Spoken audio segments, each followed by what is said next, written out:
Good afternoon to all of you. Greetings and welcome to the second expert panel discussion of the year 2020 organized by Center for Bank Studies of Central Bank of Sri Lanka. Now, Central Bank Studies, as the human capital development arm of Central Bank, regularly conducts various public events, including expert panel discussions, high-level seminars, public seminars throughout the year to increase the awareness and trigger necessary discussions among professionals and public on economic related topics. So today we are about to start one such very important forum, surviving the current economic crisis. This is the matter in hand right now, and to discuss this in a different perspective, we have invited an esteemed panel consisting of experienced ex-central bankers. Now, from this moment, from the moment we advertised this particular expert panel discussion, we received a massive response from the public, and therefore, we are also very much excited about this particular event. So without further ado, let's move towards the discussion straight away, which will be moderated by Mr. C.P.A. Karunatilake, a former Assistant Governor of Central Bank of Sri Lanka. Mr. Karunatilake is a career central banker with 30 years of experience and right now heading the Institute of Bankers of Sri Lanka as its Director General. Mr. Karunatilake, the screen is yours. Thank you very much, Kushan, for the kind introduction and also a brief overview of the focus of the program. Without wasting time, let me directly go to the program. And the way that we have structured that one is there will be a keynote speaker, keynote speech, and followed by panel discussions. And panel discussions will have 2 rounds. After that, forum is open for questions. And how to raise questions, we will explain a little later. And let me introduce our keynote speaker, Dr. Indrajit Coomaraswamy. Dr. Indrajit Coomaraswamy served as the 14th Governor of the Central Bank of Sri Lanka from July 9, 2016 to December 2019. Prior to that, he has a number of senior positions at the Commonwealth Secretariat, and he also served as the member of the Monetary Policy Consultative Committee in the Central Bank of Sri Lanka from 2013 to 2015. Dr. Coomaraswamy is currently serving as a committee member of Presidential Advisory Group on mutual engagement, multilateral engagement, and debt sustainability. And now let me introduce our panelists also before going to the keynote speak. And then we have Dr. Wijewardena. Dr. Wijewardena is a former Deputy Governor of the Central Bank of Sri Lanka. He has a very long period of serving in the Central Bank, where he had engagement in all areas of central banking, price stability, financial system stability, and also monetary policy. At present, Dr. Wijewardena is an adjunct professor at the Asian Institute of Technology, Thailand, and also he is the president of Business Management School, a government-approved non-state university. And on top of that, Dr. Wijewardena is an eminent speaker and a writer, a well-known critic of contemporary economic issues. The next panelist is welcome, sir. Then Mr. Ariyaratne, Mr. Ariyaratne was a former director of Macroprudential Surveillance Department of the Central Bank. And in his career of 33 years in the central bank, he served in many areas of central banking. Currently, Mr. Ariyaratne is known for many people as an active writer on social media platforms, discussing various matters related to economy and society. Then we have Dr. Vidhura Tennakoon, Professor Vidhura Tennakoon. Professor Vidhura Tennakoon is a former central banker. He worked in the Payment and Settlement Department and also Economic Research Department. Currently, he works as an assistant professor of economics at the Indiana University and Purdue University, Indianapolis in USA. He was one of the contributors of the Encyclopedia of Central Banking published by Edward Elgar, UK. And his work has been published in many reputed journals in economics, statistics, health, and demography. With that introduction, let me invite Dr. Coomaraswamy to make his keynote speech on the current crisis and also measures taken immediately, and also what are the other measures that are required to address the situation. Over to you, sir. Thank you very much, Mr. Karunatilake, for that very generous introduction. It is a real privilege to be associated with an event that is being organized by the Central Bank of Sri Lanka and to be part of a panel of ex-central bankers. So thank you very much for giving me the opportunity to participate in this event. What I'm proposing to do in terms of giving you a brief outline of what I'm going to say, I thought I would start by trying to understand the genesis of the current crisis. What has caused the current crisis before trying to chart a way out of it. The genesis I would kind of divide into historical causes plus more recent proximate causes. And then I want to identify 6 areas which require attention, which are actually currently receiving attention. We will need to continue to be focused on them to survive the crisis and get over it. So what is the genesis? How did this crisis come about? And here I'd like to start with some historical reasons, some of which go back several decades. If all of you know the Sri Lankan economy well enough to understand that for years now, macroeconomic stress has been a major cause of instability in the system. And a primary cause of that macroeconomic stress, in my view, has been the government's fiscal operations. Now, often, there is some confusion because we tend to confuse symptoms and causes. So therefore, it's very important to differentiate between these symptoms and causes. People talk about inflation, the current account balance of the BOP, and currency pressure, etc., as causes of the problem. These are, in my view, largely symptoms. Most of the time, they're symptoms of the problem because the underlying cause is the excess demand that is pumped into the system by the government's unsustainable budgetary operations. That creates the excess demand, which then causes inflation, worsens current account deficits, and eventually puts pressure on the currency as well.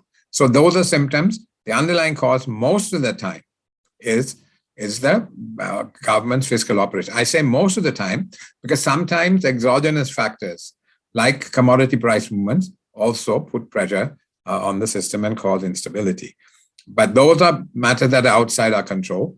But more times than not, it is our own policy missteps related to the government's unsustainable budgetary operations that cause the difficulties.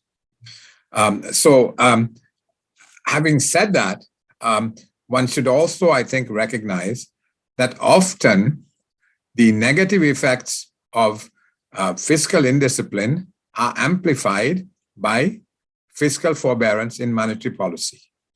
Often, instead of leaning into the excesses on the fiscal side, monetary policy has actually amplified the negative effects of fiscal excesses by the objective of generating money as cheaply as possible for the government, taking preeminence over the central bank's primary objectives of price and economic stability.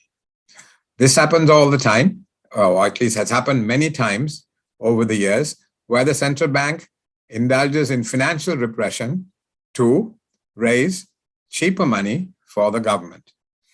And, this, I think, an attempt was made to try to address this through the new central bank bill, but I'll come to that a bit later.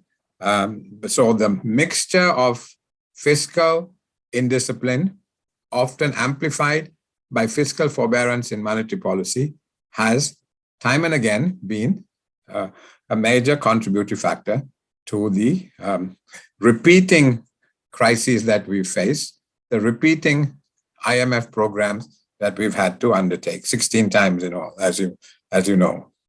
I should perhaps also, in talking about the historical causes, say a little bit about the twin deficits.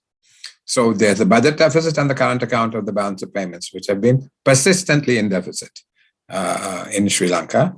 The budgetary deficit to a significant extent, our unsustainable budgetary deficit, to a significant extent, have been a function of a lack of revenue. Now, revenue, which was around 20% of GDP until the mid-1990s, has now fallen below 10%. Now, that, and for me, the main cause, or one of the main causes, has been the extensive concessions that have been given, which have led to revenue loss. Now, one can understand introducing exemptions during the conflict because it was necessary to overcome the war risk premium that was attached to the economy, to offset the war risk premium attached to the economy by giving tax concession to get projects over the hurdle rate of return. But after the war, there is far less of a justification for continuing these exemptions.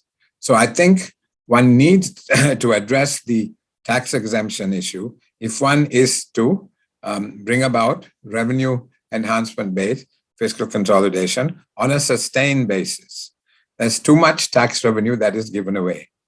And the buoyancy of the tax system is also affected by the fact that some of the new dynamic sectors are exempt from tax. And taxes now, to some extent, are given because governments are not able to do the structural reforms that are necessary to reduce the cost of doing business in the economy. So to compensate for that, tax concessions are being given. Instead, the right way around is to make sure those structural reforms are done, the cost of doing business in the economy is brought down, and taxes are collected to be able to deliver the services that the government has to deliver. Okay, so those are kind of the historical causes of the crisis as they are today. And one other thing that, the current account deficit, I talked about the budget deficit. The current account deficit really, I think, can be attributed to the fact that often, for much of the time, there has been an anti-export bias in the policy framework. The exchange rate has often been overvalued. There's been high levels of protection, incentivizing investment and production for the domestic market rather than for the external market. And most of all, and this is perhaps the most damaging phenomenon that has existed on the external side, the most dynamic component of the international trading system for the last 20 plus years have been these cross-border supply chains, right? These supply chains that cut across individual country borders. Now, if you stick up a paratariff into those supply chains, you see, in modern production networks, the distinction between imports and exports gets blurred because you import the components or material, you do your own bit of the production process and then send it out again. Now, if you put a paratariff in the middle, you become uncompetitive. And we've had paratariffs like PAL, like CESAs, etc., which has meant that we have been almost excluded totally out of these global supply chains.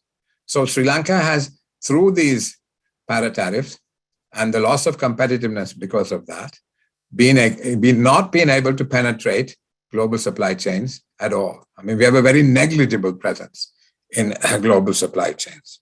So that's another reason why we've had this kind of consistent, persistent deficit in the current account of the balance of payments.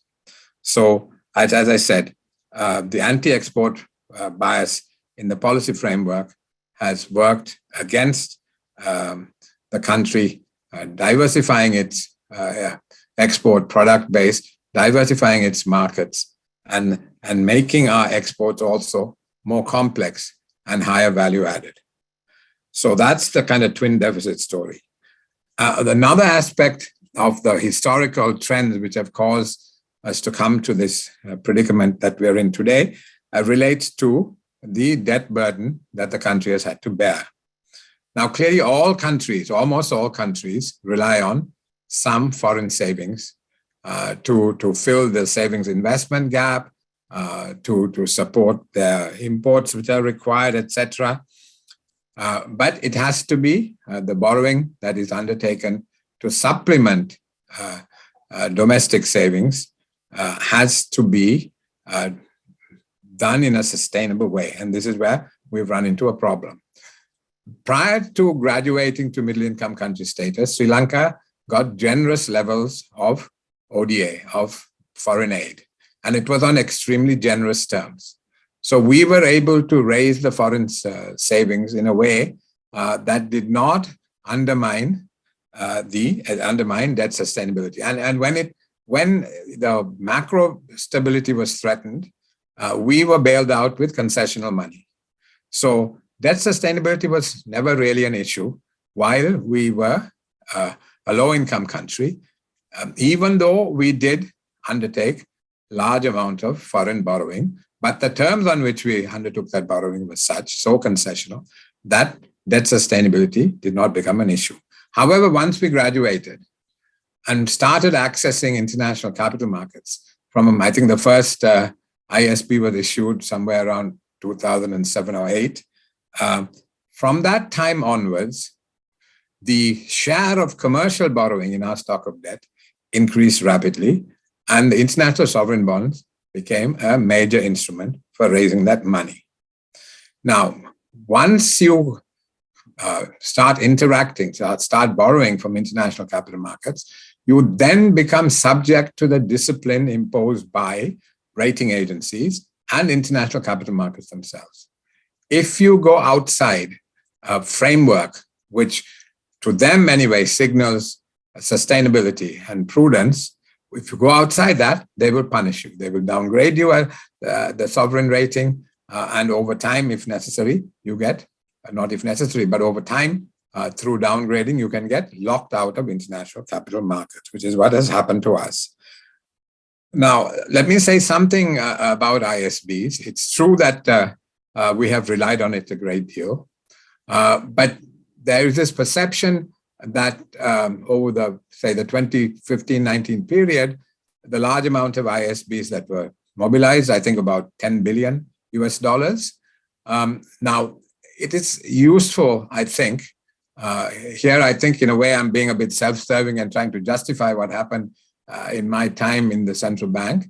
But when people say, okay, ISBs increased by 10 billion, they ignore the fact that 5 billion of that was actually attributable to reducing short-term swaps from 2.5 billion to 500 million during that period, and investment of volatile portfolio capital in government securities, in rupee securities. Those were reduced from 3.5 billion to 2.9 billion. So 5 billion of that expensive, short-term, volatile borrowing was diverted to longer-term ISBs, which are 5 and 10 years in terms of tenor. And they also are, in fact, they turned out to be cheaper. They're not cheap.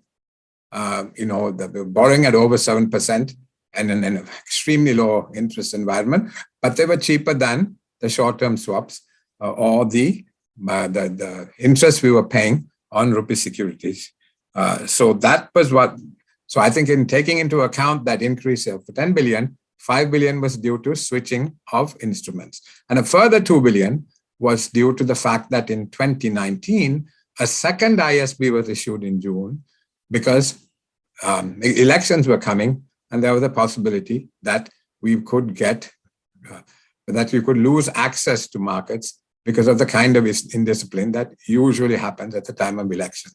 So it was considered prudent to take out the second ISB and boost our reserves and build up a bit of a buffer so that we could see through the usual period of instability that comes with elections.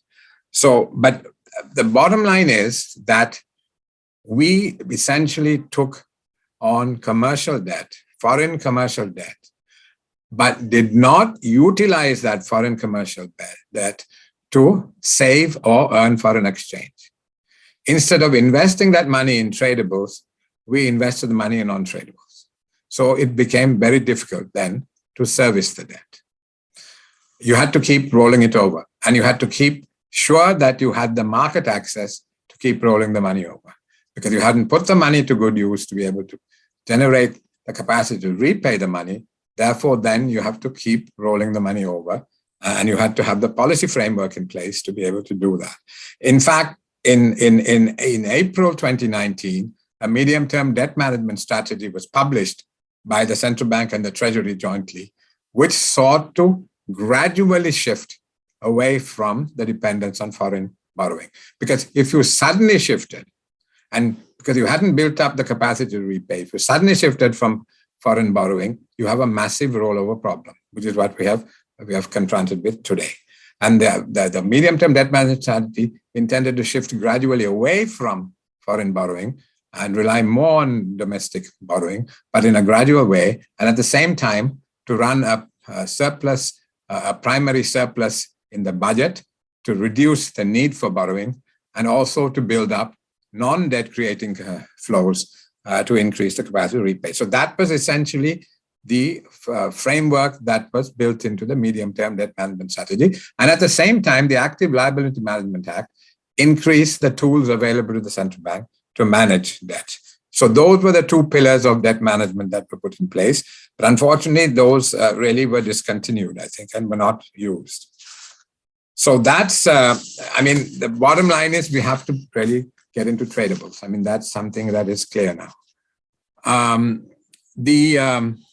The proximate causes, these are historical causes. Proximate causes of the pandemic, that's well known, the effects. Then global commodity prices. I should say that the proximate causes can be divided into two.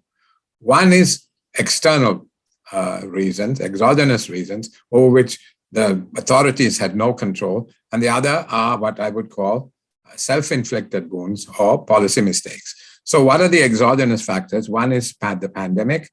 Clearly, it's well known that it had a very significant impact on the economy, negative impact. Then global commodity prices, including oil prices, had started to increase even before the Ukraine war. And the Ukraine war has amplified those problems. And now the whole world is facing both food and fuel insecurity. So these were factors that affected the Sri Lankan economy as well, and they were beyond the control of the authorities. But what were some of the mistakes that were made? One is the tax cut. Now, that is, again, very well known. I'm not going to go into details, but I'm going to pose one question. If the new central bank bill, which got into Parliament in December 2019, was implemented, would the tax cuts have taken place? Because what the central bank bill proposed was that the central bank would be prevented from entering into the primary auctions for treasury bills. So the central banks could not invest in treasury bills in the primary auctions. Now, if that option was not available to the government, I would hazard a guess that the government would have been far more cautious in the way it treated its tax revenue, because it knew it could get the central bank to print money almost at will. It was in my view, very cavalier in the way it treated its tax revenue. So the whole idea of having that separation, that independence for the central bank, is to prevent fiscal excesses. And I think some of the fiscal excesses that have taken place in the last 2 years could well have been prevented, in my view, if that central bank bill, which got into Parliament but could not be passed, had actually been passed, and the central bank was not able to purchase treasury bills in the primary market. That would have acted as a brake on some of the fiscal excesses. It would have acted as a brake, and which would have helped also to reduce the reliance on central bank financing, which has now caused negative effects, both in terms of feeding imports and in terms of feeding the price level, increasing the price level. Okay, that's one. So one is the tax cuts. Two is the fertilizer ban. It's well known, the effects. I won't go into that. Then also, I think certain elements of what were loosely termed the alternate strategy. So what were those elements which have proved in hindsight to be counterproductive? One is the fixation of the exchange rate and the loss in reserves that it brought about. Second is the fact that the combination of tax cuts and fiscal and financial repression, which took place, there was a cap on the one-year treasury bill rate in an effort to drive down interest rates. But what that did was lead to an undersubscription of treasury bills because the price was not commensurate with market trends, and therefore there was insufficient interest from the market players in investing in the treasury bills, and the central bank was forced to absorb those treasury bills. And central bank financing of the deficit went up exponentially, as you all know. A third policy misstep, which was part of the so-called alternative strategy, was to abandon the IMF program, because I think that without support of the IMF, it's very difficult to maintain market access, very difficult to maintain the rating in a twin deficit economy. And that's what happened. We were downgraded, we lost market access, we lost about 2.5 to 3 billion a year of financing that was available through the market. The fourth misstep in terms of the alternate strategy was a delay in seeking IMF assistance. Now, the IMF of today is very different from the IMF of 15, 20 years ago. The IMF of the Reagan-Thatcher era was very prescriptive, and the Washington consensus was narrowly interpreted and imposed on countries. The IMF now has a far broader approach. It looks at distribution, it looks at sustainability, and it was, in my view, a grave mistake in leaving it so late to approach the IMF. If we went, the time to have approached, in my view, was probably December 2020, to have used that budget to prepare the way for an IMF program. And at that time, if we went to the IMF, the debt restructuring would not have been a precondition, because the IMF cannot lend to countries whose debt it deems that they're unsustainable. I don't think our debt was unsustainable at that point.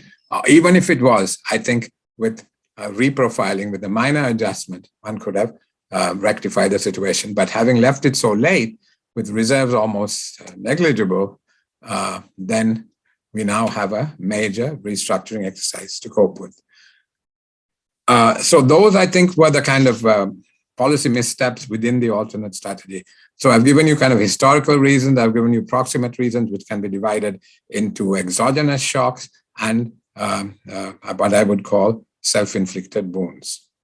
Okay, so what are the areas that we need to focus on now? One is we need to make sure that macroeconomic management is sound and that we also achieve agreement with the IMF for an extended fund facility, and hopefully a drawing from the rapid financing initiative as well.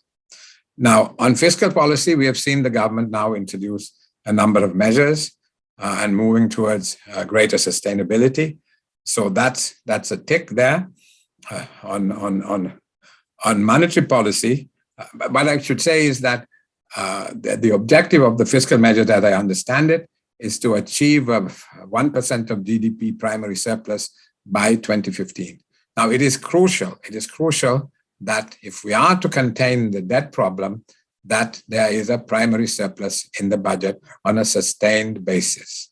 Now, there have been only 4 years since 1954 when the country has had a primary surplus in the budget.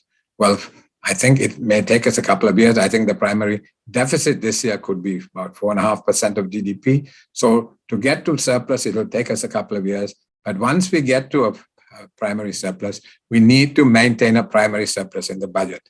And that is what the government is intending to do. And it has presented a framework which I hope will get us there. On monetary policy, it's good that financial repression has ended. The interest rate cap has been removed. And I think the governor and the monetary board should be praised and commended for the sharp increase in policy rates that they effected, because I think it was crucial that there was a clear signal of intent on the part of the governor and the monetary board to indicate that firm action will be taken to contain inflation and, even more importantly, inflationary expectations. I think that signal had to be given, and as I said, the governor has to be commended for giving a very clear signal in that way. Now, I see a lot of people writing that this is having a terrible effect on MSMEs. It is. There is no doubt. It is having a terrible effect on MSMEs. But what is the counterfactual? The counterfactual is hyperinflation. And in the context of hyperinflation, not only MSMEs, but almost all businesses, almost all segments of the economy, including individual households, will have devastating consequences if the economy spirals into hyperinflation. So it was absolutely clear for the governor to give a very, very clear message in terms of his intent, in terms of containing inflation and inflation expectation, which is what he did. And I think things are beginning to turn. If you look at what is happening in the government securities market, there has been an overshoot in terms of the rates, but they are stabilizing and are coming back slowly. For the first time in a long time, the one-year Treasury bill is being fully subscribed. People are not just focusing on 3-month ones, and the auctions are also fully subscribed. So we can see stability returning, and over time, I hope we will see some reduction in the market's interest rates as well. So monetary policy, I think, is going in the right direction, and the signals given by the governor and the monetary board has been exemplary in that respect. Exchange rate management. Now, the fixation of the exchange rate, I mean, obviously, it always leads to a depletion of reserves, which is exactly what it did. And it also leads to a very large premium in the parallel market, which reflects the severe imbalance between supply and demand in the FX market. Now, once you've got to that situation,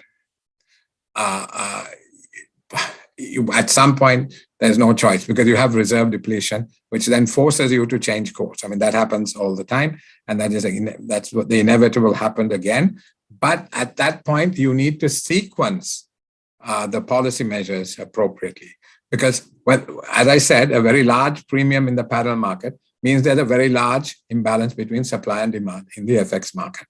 Now, if you let the rate go when there is this large imbalance between supply and demand, you get what happened. You get a massive overshoot. So there has to be a proper sequencing of the relaxation of the exchange rate. Even the executive board of the IMF, which put out a statement after its review of the Article 4 report, said that the exchange rate should be relaxed gradually. So what they meant, I think, was that first you need to reduce the imbalance between demand and supply. So you have to take demand compression measures like tax increases, like increase in the interest rate, like adjustment of fuel and hopefully at some point there'll be electricity price adjustment as well. So you have to make these adjustments to reduce the demand for FX in the market. And at the same time, one should also, if possible, increase the supply. And usually, after a period of fixed exchange rates, when it becomes impossible to sustain it, countries go to the IMF and increase the supply of FX as well by coming to an arrangement with the IMF. So you take demand curtailing measures and you increase supply. We kind of let it go without doing any of that. So we had this massive overshoot in the exchange rate. And so now I think the authorities are doing the right thing. They're taking the measures now they have taken a number of measures to curtail demand. As I said, tax increases, fuel price increases so far, and possibly electricity price increases further down the line. All those measures, several measures that have been taken, will compress demand over time. And if there is a staff level agreement with the IMF within the next 4 or 5 weeks, which is distinctly possible, then we may see also with the staff level agreement, the IMF won't disburse money, but with the staff level agreement, confidence should improve, and we may see more export conversions. We may see a greater share of remittances coming through official channels, we may see some FII coming into the Colombo Stock Exchange and into the rupee securities, because after the depreciation, the CSC is very cheap, and the very high interest rates on government securities make those attractive, particularly after the big exchange rate adjustment, which has taken away a big risk for FII in the government securities market. So given all that, one could anticipate, with an improvement in confidence as a result of the IMF staff level agreement, that the supply side of the FX market could also be improved, and in conjunction with the demand curtailing measures that have already been taken, we should see the exchange rate stabilize. And then, of course, if the IMF arrangement is completed, the full agreement, and there is also a debt restructuring arrangement, then that would again lead to a significant increase in FX supply, which should help us to have a more stable outcome in the FX market. So the stories you have to, you shouldn't fix the exchange rate, inevitably leads to instability and reserve losses. But if you then have to get out of it, you have to take measures both on the demand and supply side to reduce the imbalance before you let it go. And the other measures taken by the central bank, the banning of open account trading in the FX market. I know it has been postponed by a few weeks to allow essential imports, particularly food imports, to come in. But that again, I think, is a good measure. The idea being to somehow, eliminate the parallel market so that you have this greater stability on the exchange rate. And I think, and also, one should also commend the movement from quantitative restrictions to duties, because, actually having quantitative restrictions is a violation of two agreements the country has signed up to. One is the Article 6 agreement of the IMF, where current account transactions have been liberalized, and quantitative restrictions also violate various WTO agreements. Of course, one is allowed to impose restrictions in times of crisis, but you cannot sustain it. And again, it's commendable that the authorities have now shifted from quantitative restrictions to restricting imports through prices. I remember Dr. Wijewardena wrote a very revealing and educative article on this a few months back. And so I'm glad the government has now followed his advice and moved in the right direction. Okay, so one is, we have to have sound macroeconomic management, and we need to go into an IMF program. On the IMF program, significant progress has been made. I think there is broad agreement on the policy package as far as I can understand. And with the, monetary policy has been adjusted, the exchange rate has been adjusted, now taxes have been introduced. I think electricity prices are possibly one more area that needs to be attended to. And now what is left is really to come to some kind of common understanding on the debt sustainability analysis, so that Sri Lanka can get on a path towards debt sustainability, because the IMF cannot lend to any country where it deems the debt is unsustainable. So that is what is left to be done now. And the debt and debt advisors have been appointed. So hopefully now the movement towards agreement on the debt sustainability analysis can be achieved, and staff level agreement can be reached, hopefully in a matter of weeks. That's on the macro management side. Another area that needs to be attended to immediately, and is being attended to, is bridge financing. Clearly, it's going to take some months to have full agreement on the extended fund facility, and possibly draw on the RFI, the Rapid Finance Initiative. And it's going to take, and it cannot be completed without the debt restructuring and negotiations also being completed, or at least they need to advance to a point where it is clear that Sri Lanka is on a path towards debt sustainability. So it's going to take some months. And given the fact that our reserves went down to almost zero, we need to find some ways of mobilizing bridge financing. The Indians have given us a great deal of bridge financing. I think they've provided us, they've agreed to provide about 4.5 billion in different ways, and another 1.5 billion may well be forthcoming. So that could be about 6 billion in all from India. Then Japan, interestingly, there is some indication that the Japanese government may also now be more forthcoming in terms of providing bridge financing. The Indian authorities took advantage of the Quad Summit in Tokyo, was it last week or around the 24th, I think, of May, to basically approach the Japanese in terms of assistance to Sri Lanka. I understand the matter was raised at the Prime Minister level, Foreign Minister level, and at the National Security Advisor level. So the Indians kind of put on what I think in basketball they call a full court press on the Japanese to encourage them to support Sri Lanka. And there are signs that Japanese may well be willing to consider some bridge financing for Sri Lanka. The multilateral organizations cannot give new money until there is an IMF arrangement because of the debt unsustainability, but they have been repurposing existing loans. China, of course, through the CDB, gave us about 1.3 billion during the pandemic. And there is a PBOC swap, which is there, which is not usable at the moment.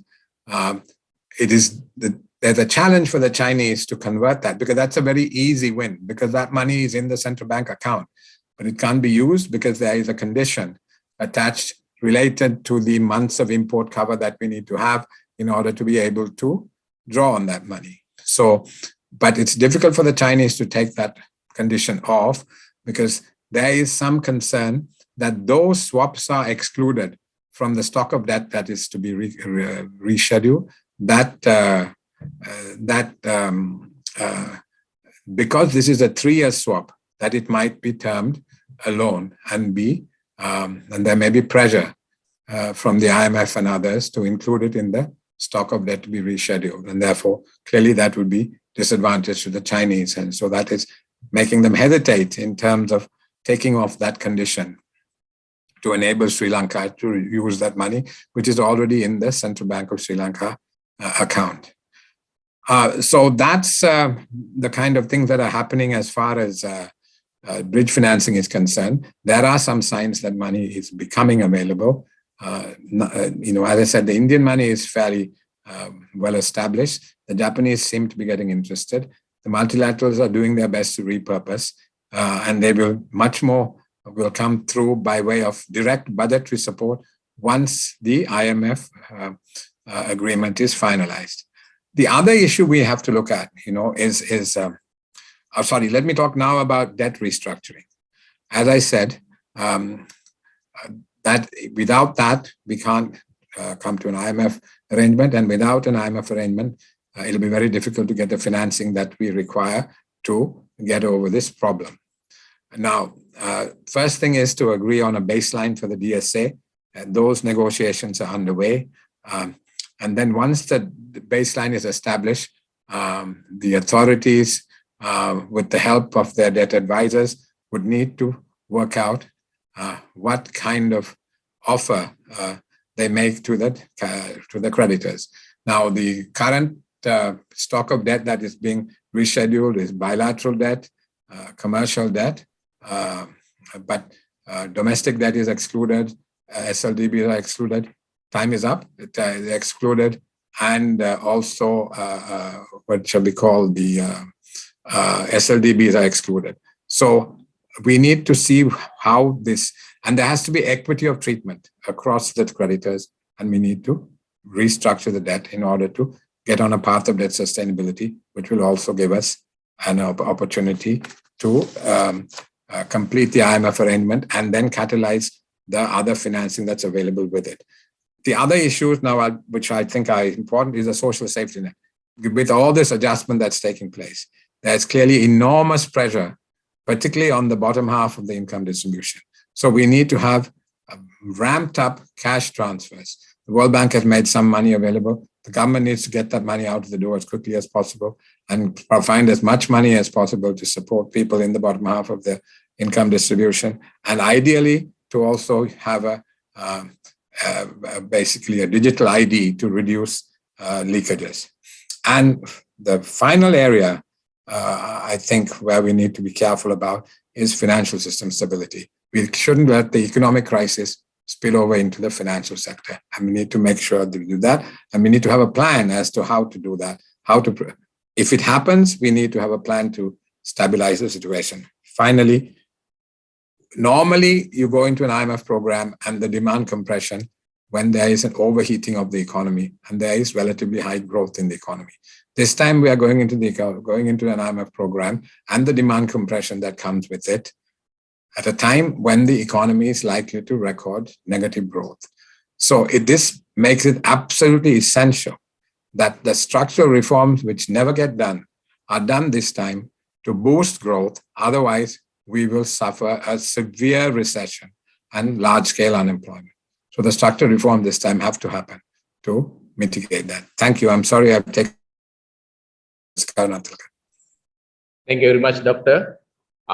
Very comprehensive account of the crisis and also the mistake that we have done in the past, historical mistakes as well as the recent mistakes we have made, and also the measures taken thus far to arrest the situation, and also the possible developments in the future, and also what is to be done to make it further successful. Now, after all these measures taken recently, the main question that many people ask day and night is the worst situation over? Is the crisis bottom out, or is the worst yet to come? If it is over, what are the factors that have contributed for that? If it is not, what are the measures that should be taken further? Then we can ask from Dr. Wijewardena to explain, give the comment on those areas. Is the crisis over? If not, what should be done? Well, Bindu, in my view, crisis is not over. In fact, the things will become worse in the next 6 to 12 month time period, because presently we are actually experiencing the fallout of the wrong policies that we had taken in the past, as explained by Dr. Coomaraswamy. So their impact is already and still there in the economy. Therefore, we will have to experience an increase in the inflation rate, further deterioration in the budgetary factor, and also the exchange rate. And as a result, we may have to experience worse economic conditions in the period to come. So therefore, what we have to do is we'll have to make it actually known to the people of this country that we are in a crisis, and crisis is actually getting worse day by day, but we are taking the correct policy measures to come out of the crisis, and therefore we must give the support to the people in order to come out of the crisis, because there must be greater suffering by the people as a result of the worsening economic conditions. So we have not actually bottomed out the crisis level as you have just suggested. We are yet to experience worse economic conditions in the next few months, and we have to make a better communication policy to keep the people informed of that and keep the people ready to accommodate that kind of a crisis. Main thing is to make people aware of the crisis situation and also prepare for that. Yeah, actually we have to do that. I mean, presently, of course, I think the Prime Minister is making a good thing, and also Central Bank Governor. He comes out of, he doesn't want to hide anything from the people, and he actually makes the people aware of what the people should be expecting in the next, few months time period.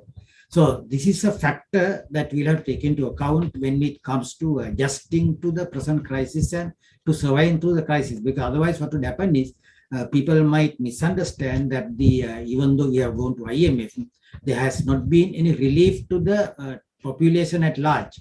So for that purpose, we'll have to actually tell them exactly what it is and how we would be able to come out of the crisis, not immediately, but maybe after 6 months time period. Doctor, to what extent do you think that message has gone to the masses? Because sometimes people tend to think, okay, the things are getting better. What is your view on that? So far, I don't think that the masses have been fully made aware of the impending crisis, because they have gone through a crisis which had been unprecedented in the post-independence history of Sri Lanka. But when we have to tell them that the period ahead is a worse period, that particular factor will have to be communicated to people at large, so that any demand for the increases in salaries and also any demand for other kind of relief measures which people are demanding, that has to be kept at a very low level in order to enable the country to go through this present crisis level. Thank you very much, sir. Now we can turn to the external side of the situation, and we have Professor Vidhura Tennakoon. Professor, now we saw that immediately after the crisis, some friendly countries and also the international institutions came forward to extend some supportive hand. And what are the factors usually when a nation like ours faces a situation like this? What are the factors they usually look at? And the longer dimensions we will discuss at the second round. Can you elaborate? Can you express your views on that, sir? First, my sincere thanks to the central bank for inviting me to join this panel at a time when the entire country, perhaps for the first time, is in a mood to listen to economists and recognize the importance of the profession. Coming to your question, some others who are here may have directly interacted with the international community and have first-hand knowledge about their responses. Dr. Coomaraswamy so just explained. My view is based on available public information, and at the same time, I must say I prefer to discuss the background of this question being asked today from me than answering your question. Anyway, I will leave that for now. So let me first summarize the essence of some of the press releases issued during the last couple of weeks. In a press release of G7 countries on May 20th, Sri Lanka was encouraged to negotiate constructively with the IMF to conclude an ambitious but realistic agreement as soon as possible. And these countries committed their support for debt restructuring too. Additionally, they emphasized other things like the need to respect human rights. And then on May 24th, the World Bank stated that they will not offer new financing until an adequate macroeconomic policy framework is in place. So this appears the consensus among Western countries and international organizations. First go to the IMF and agree on a plan to stabilize the economy, and then we also will help. This policy stance is not hard to understand. Sri Lanka is primarily facing a BOP problem, even though it has now spread to something more complex. The IMF is the international organization established to help countries when they face or foresee a BOP crisis, so that makes perfect sense.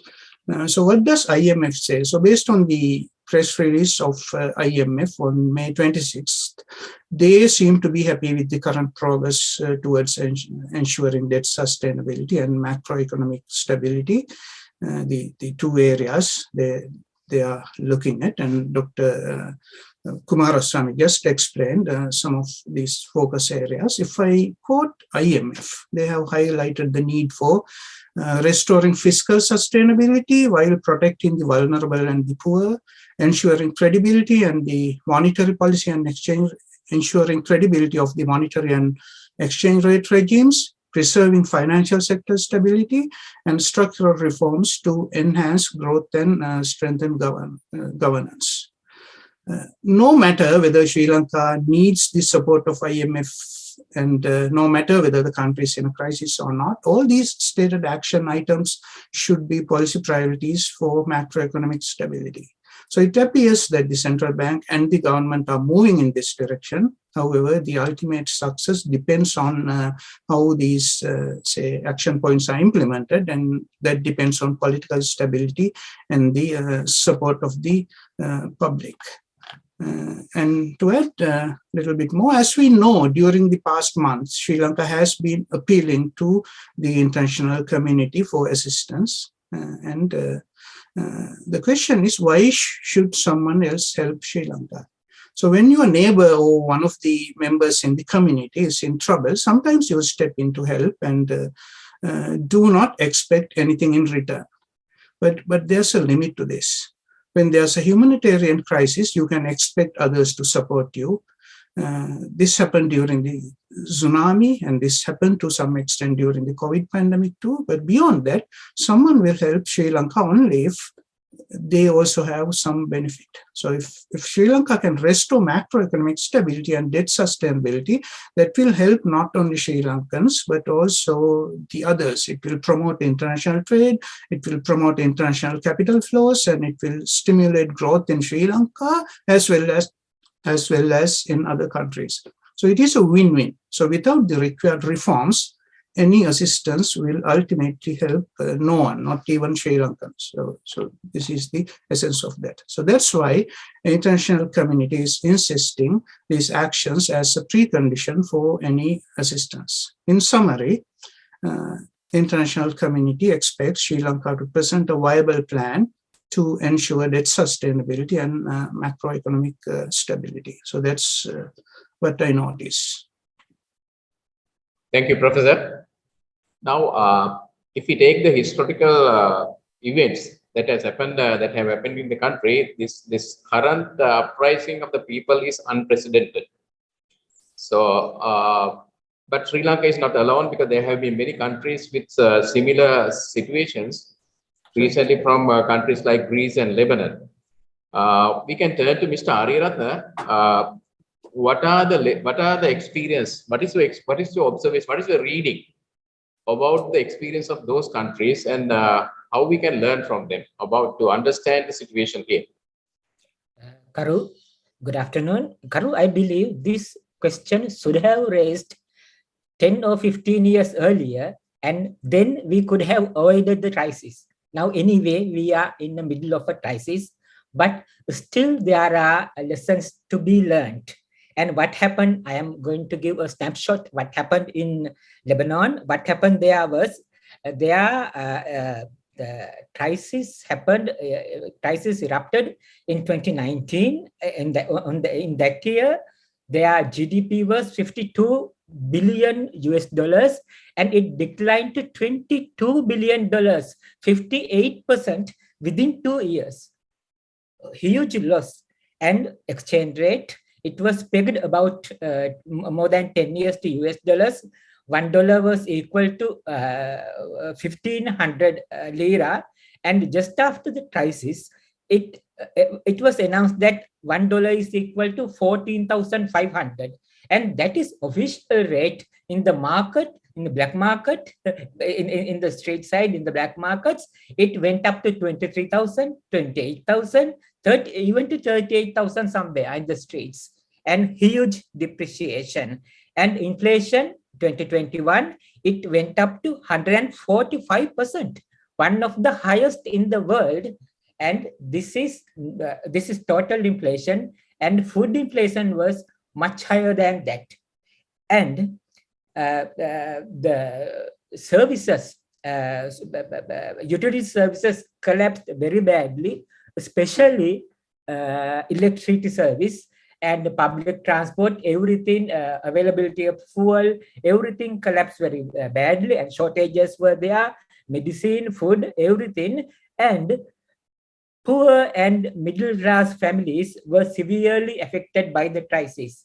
They were the people who were not well treated even before the crisis. Now they have to pay the price of the crisis. And the crisis threatened the long-term stability and social peace of the country. And I wish this is not going to be a mirror image for Sri Lanka. And international people came into the assistance, but as usual with conditions. They submitted 3 conditions. Number 1, tackle corruption. Number 2, restore democracy. Number 3, implement economic reforms. I wish the same people will come to us with same conditions. And one Dr. Saroj Kumar Jha, a World Bank regional director for the region, he says Lebanon, the authorities of the country made 2 deliberate mistakes. Mistake number 1 is at the inception of the crisis, the authorities deliberately denied that there is a crisis. The authorities said to people and media that do not afraid, we can repay the loans, we have enough dollars, there is no reason to be concerned of this. And I am afraid some people made the same mistake in this country. And the second mistake was they deliberately denied to understand the gravity of the situation, and they deliberately denied to embark upon a credible path towards economic recovery. And they lost 2.5 years from 2019 to 2022 middle 2022 up to April. They lost nearly 2.5 years without taking proper actions. That is a big waste. In a crisis situation, even 1 week, even 1 day is precious because the economy is falling rapidly, and this country wasted 2.5 years. And it is a good lesson us to learn. And there is another thing: when crisis happened, unemployment was everywhere. The young people who are educated, who are workable, left the country, and the technical people also left the country. They were welcome elsewhere in the world. And now, if a recovery process is implied, the problem will be there in that country. There will be no proper people to work to recover. We need educated people because they are the people who understand the gravity of the crisis and the recovery process. Now these people have left the country. Only elderly people and the children and uneducated people are in the country mostly. And we should not repeat that mistake, Bindu, I believe. And again, another thing is, there was a very good sign, and we have to take that example from them. Even in the middle of the crisis, even with political turmoil, in year 2021, their tourism industry worked very well. And yes, we have a crisis here also, but our our real economic sectors have to perform. That happened in Lebanon in 2021. That was a great relief for the external sector accounts. But the other things, the mistake they made was the other export manufacturing sectors couldn't perform well because of a scarcity of electricity, diesel, petrol, and other utilities, even gas. And that's why restoration of these facilities in Sri Lanka is very important. That is a lesson we can learn from the country. And the other mistake they did was they ignored to implement pro-poor policy package because they were the people who suffered. It was not their mistake, but they couldn't implement pro-poor policy package. Now, taking into consideration the time, I am going to Dries' example. Dries, they made 2 mistakes. One, they borrowed extensively, and they spent this money on public services, public wage increases, new appointments, and so on, social spendings. And the second mistake was they never revealed real picture to the public, and their fiscal deficit was somewhere 7 to 8%. But in 2009, a new government came into power. They revealed that actual fiscal deficit is not somewhere 7%, it is 15.6%. That's where the bond market lost its confidence and the crisis happened. And the lesson we have to learn is transparency is very essential for financial credibility. Transparency. It is not just, it is for all the economic statistics, transparency and dissemination of correct information. And that is a good lesson we have to learn. And in 2010, and there was a bailout package, and it was about euro 110 billion from IMF and European Central Bank, and the conditions were, we have to consider these conditions very carefully, because sometimes these conditions will be upon us also. Tax hikes, pension cuts, and public sector wage cuts, and reform to restore competitiveness in the economy. And yes, that was a success. Loans were rescheduled to 20 to 30 years. But still shock is there because the economy nearly collapsed. The total production declined by 20%. It is a very big thing. And unemployment reached up to 27%. Now the economy is recovering very slowly. Yes, but still there are scars in the crisis in this economy even after 12 years. And there are lessons us to learn from this crisis. And it is a crisis everywhere is like a mouse trap. It is very easy to get into the trap, but it is very difficult to get out of the trap. It is lesson number one. And lesson number two is there are no pain-free solutions to economic crisis. Lesson number three is this: we have to consider this, Karu, I believe it is very unethical to pass the burden to future generation. It is what Greek people did.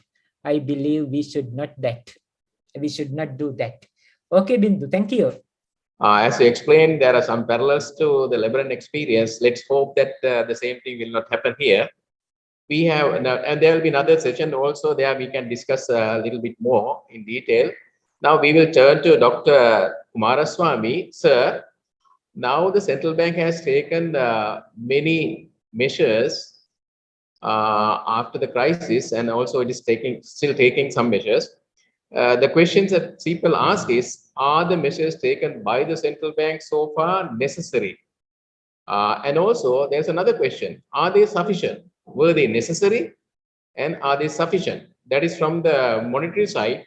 And also people ask the question, what should be the formulation policies from the fiscal side to complement whatever the better results we get from the monetary side? Over to you, sir. Okay, I'll be very brief because I overran my period on the first round. On is it necessary or not? Definitely essential, because clearly the economy was in a tailspin and was on the verge of well, it already, we've had probably the worst crisis since independence. So some action was necessary. The action the central bank has taken so far, in my view, pretty much everything has been commendable.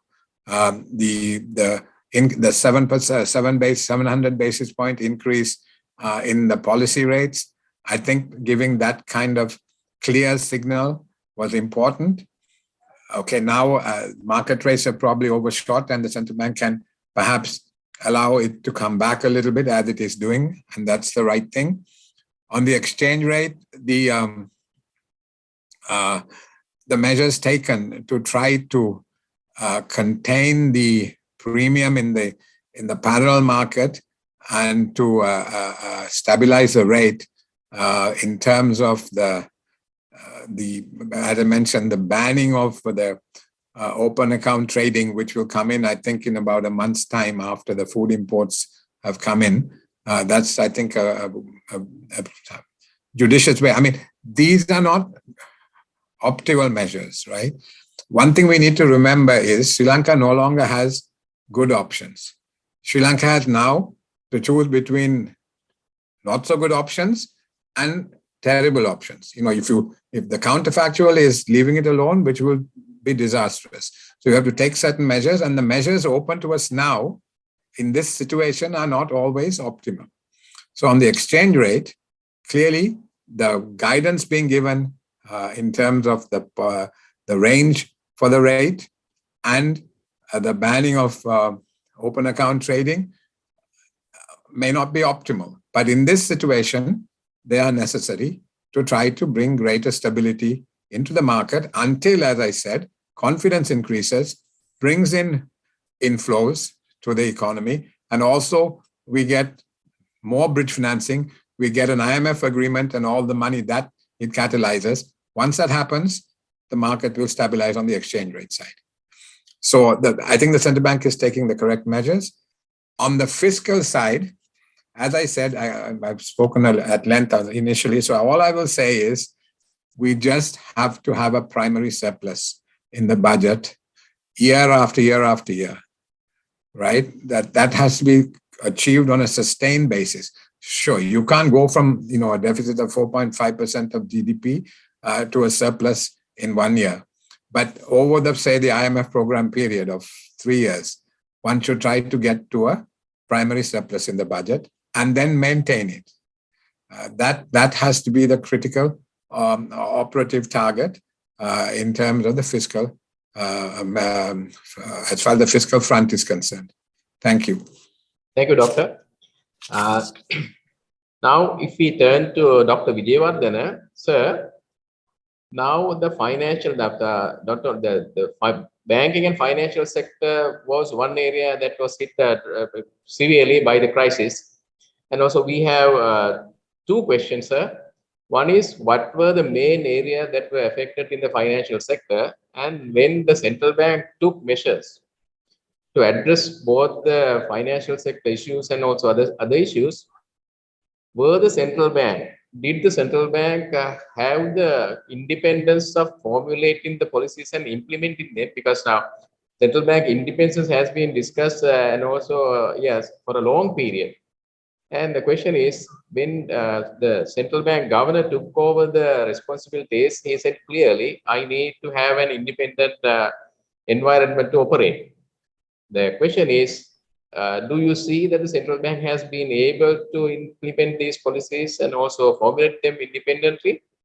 And if so, what do you think about it can sustain it for a long period without any challenges coming from the interference sides? Well, Bindu, I think Governor Nandalal Veerasinghe put it very correctly, saying that he has to be independent from the unnecessary political interferences in order to carry out the necessary reform program in Sri Lanka. So it's a must. I have to say, I have to agree with him, it's a must. Without that independence, central bank will not be able to implement any of these policies. But when it comes to the independence, we all know one particular factor that would affect the independence of a central bank is that the political authorities do not seem to share the same view as those in the central bank, as well as those who are aware of the central banking about the independence of a central bank.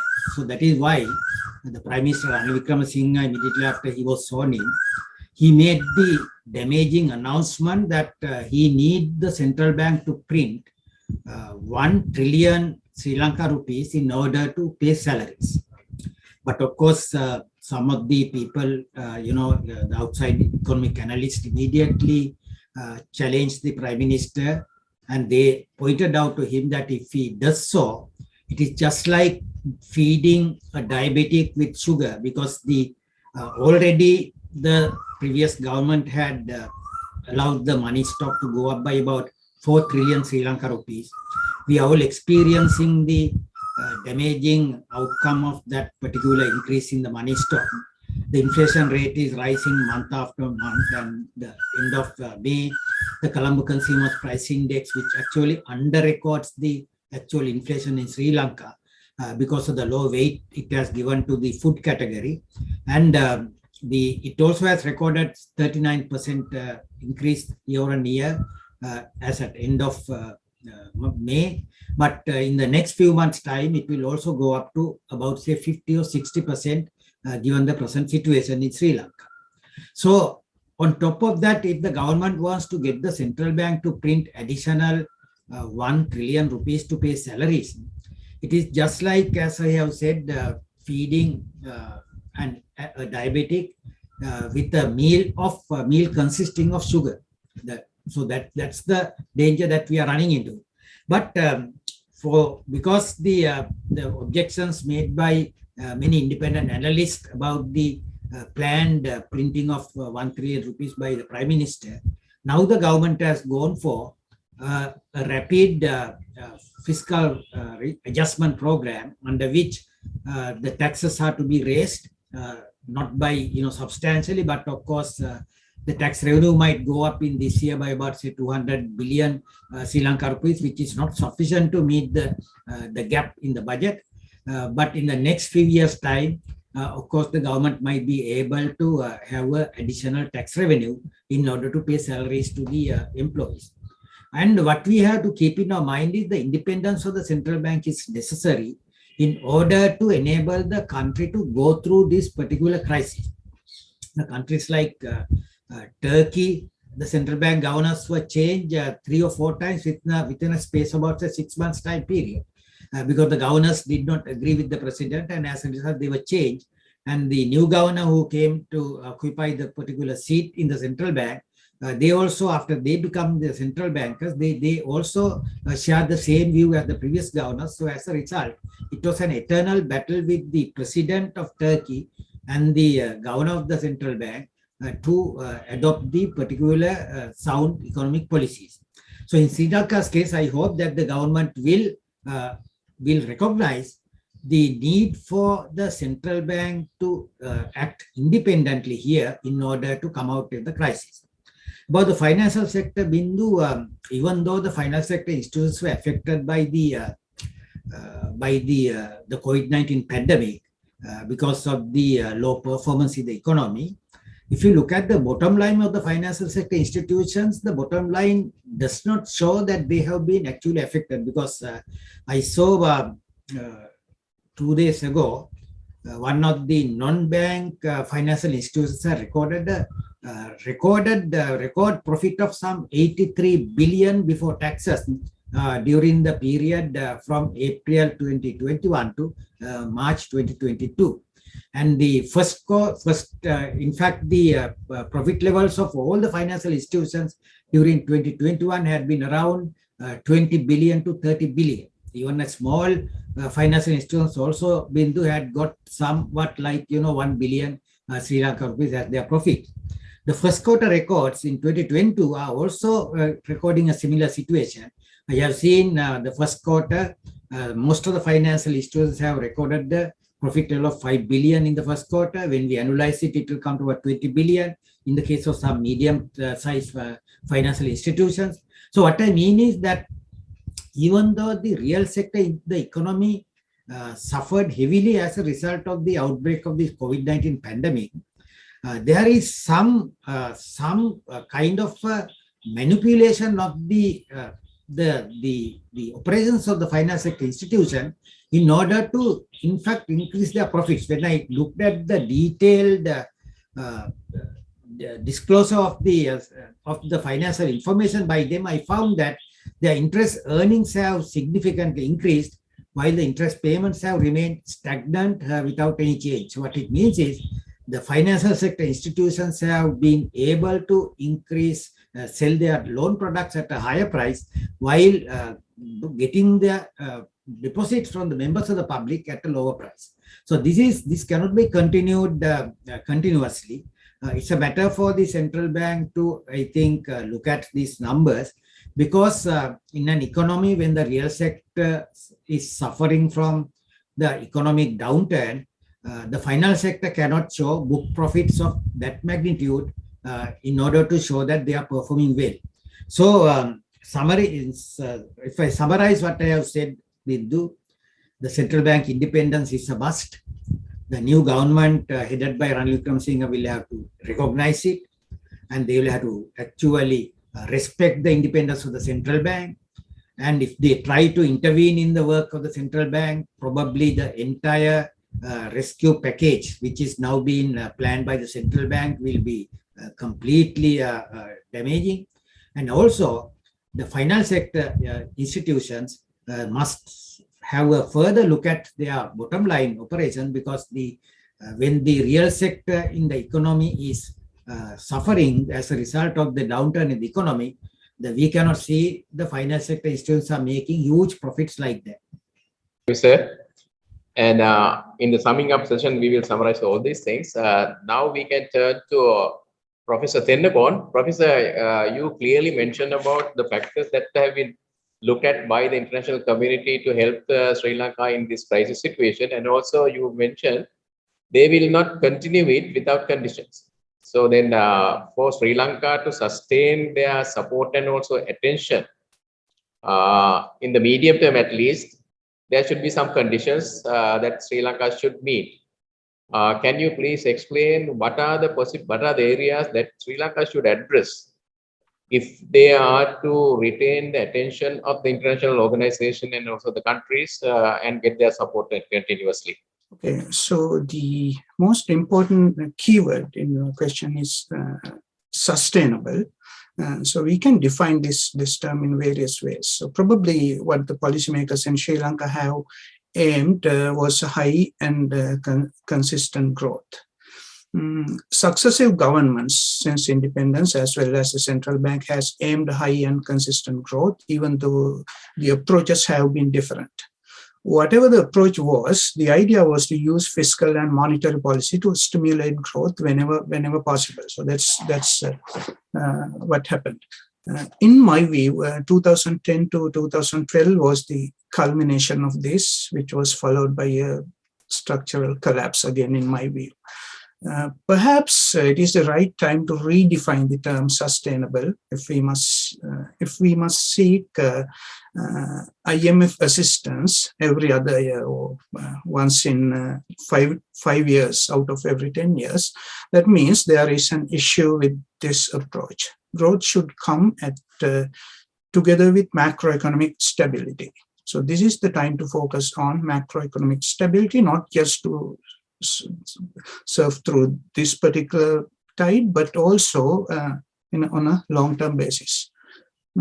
Coming back to growth, no country has recorded high and sustained growth for a long period without integrating and moving together the global economy. In that sense, your question makes perfect sense.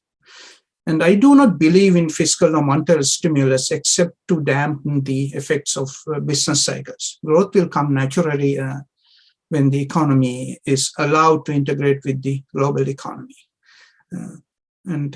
Western governments represent people in those countries, and international organizations are backed by Western countries. So therefore, to retain the attention and support of the international community, Sri Lanka always need to think about win-win strategies, how to integrate with the global economy, and what can we offer to them. So that side also. So one reason Sri Lanka was kind of abandoned by Western countries, if someone think that way, was that because the collapse of the Sri Lankan economy did not impact the world very much. So if the economy was more integrated, the situation could have been different, because whatever happens in the country impacts other countries also.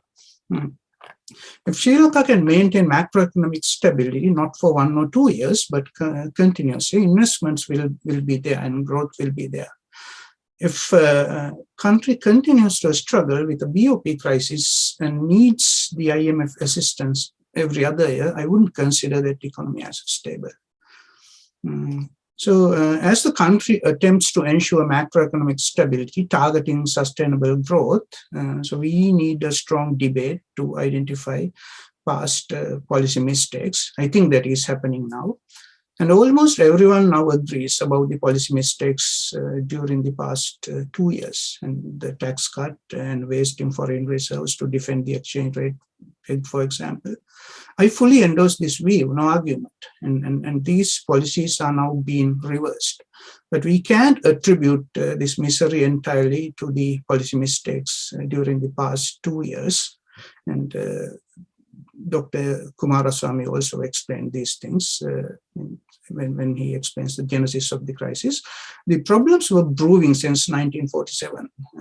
So they were escalated to a high level around 2010 to 2012, in my view, and the economy could have collapsed at some point, even in the absence of recent policy mistakes.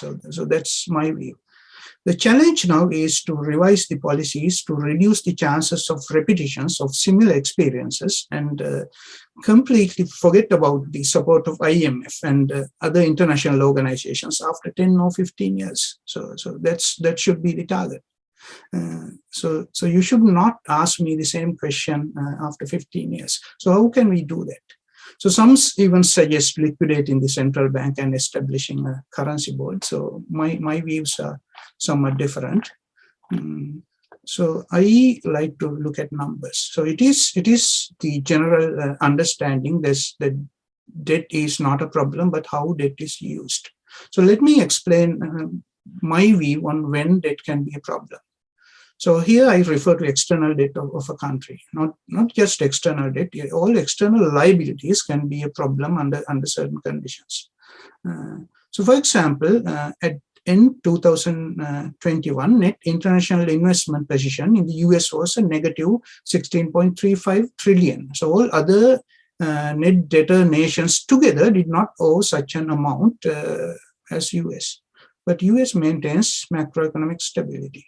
So among other reasons, the secret is in the ratio of its external assets to external liabilities. It is true that the net position is a huge minus, but still there is a sizable portion of assets, external assets to back liabilities, and the revenue generated through those external assets is higher than the cost on external liabilities. So that's the recipe.